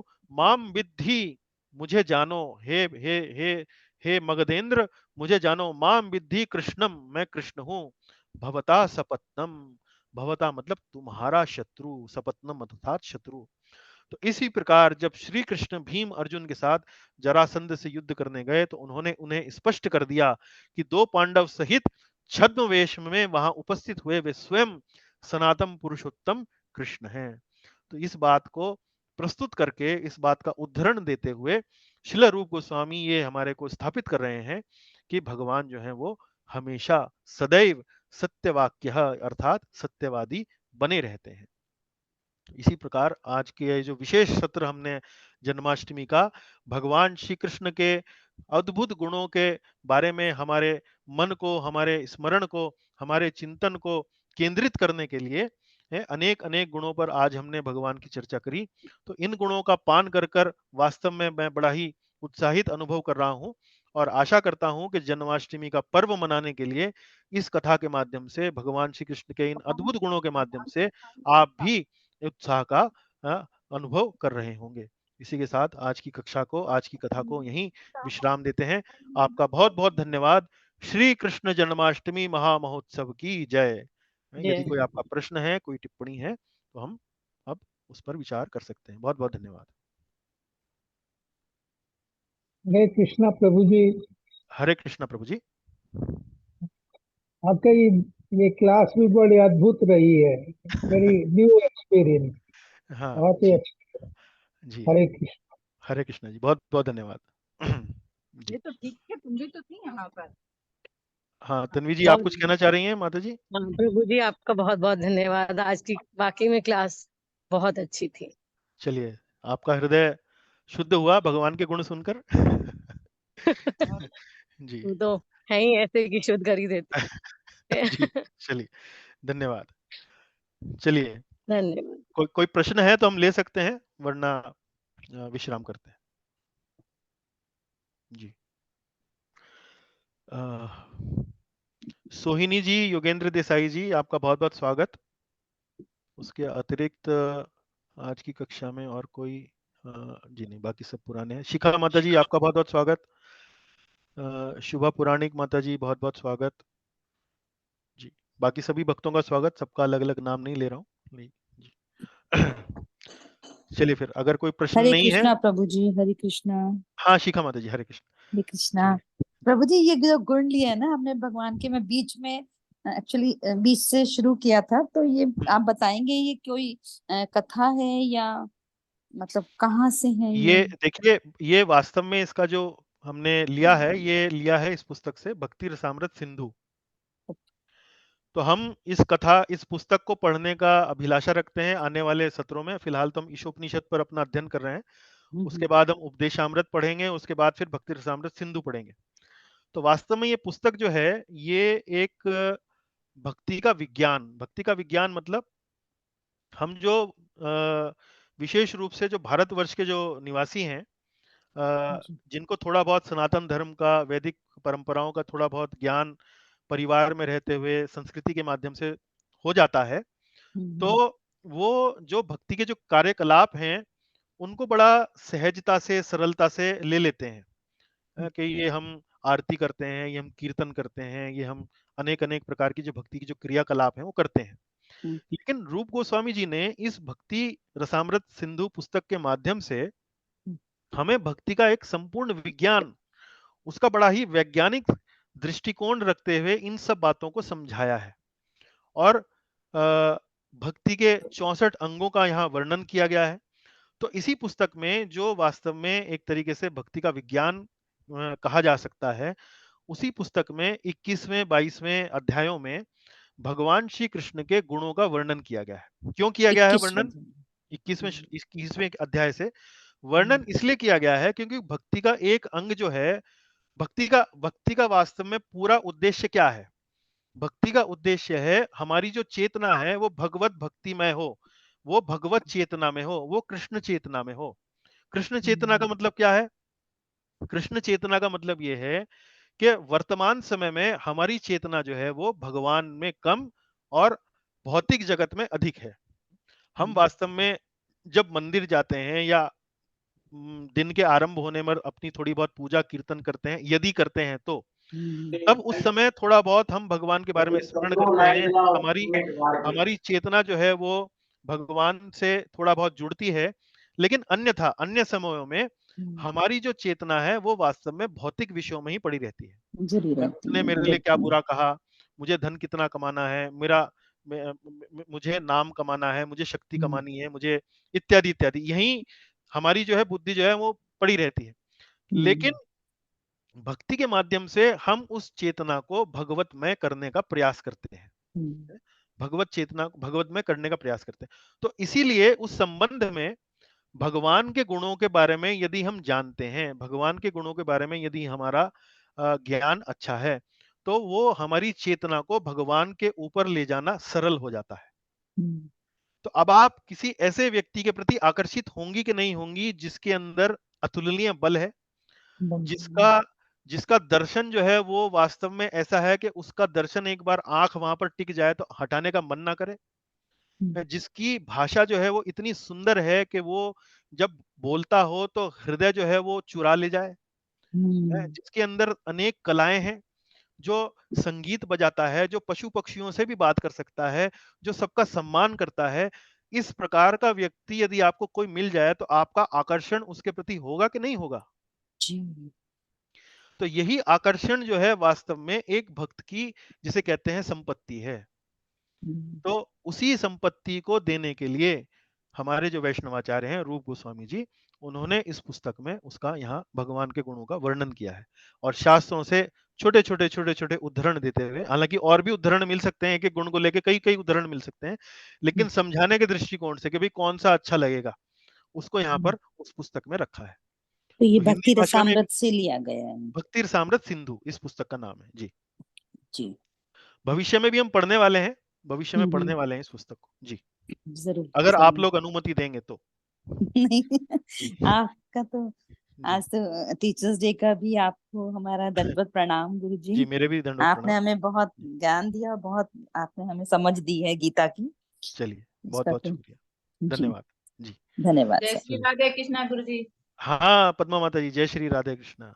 ठीक है, ठीक है जी। चलिए, बहुत बहुत धन्यवाद, आप सब भक्तों ने आए, और विलंब से आरंभ करने के लिए एक बार पुनः क्षमा चाहता हूँ, मेरे बस में नहीं था, लेकिन उत्साह की बात यह है कि हम फिर भी इस कक्षा को, इस अवसर को पूरा कर पाए। चलिए, बहुत बहुत धन्यवाद। हरे कृष्णा प्रभु जी। हरे कृष्णा प्रभु जी, हरे कृष्णा जी, हरे कृष्ण हरे कृष्ण हरे कृष्णा, हरे कृष्णा जी, हरे कृष्णा प्रभु जी। हरे कृष्णा राकेश जी। दंडवत प्रणाम माता जी, हरे कृष्णा।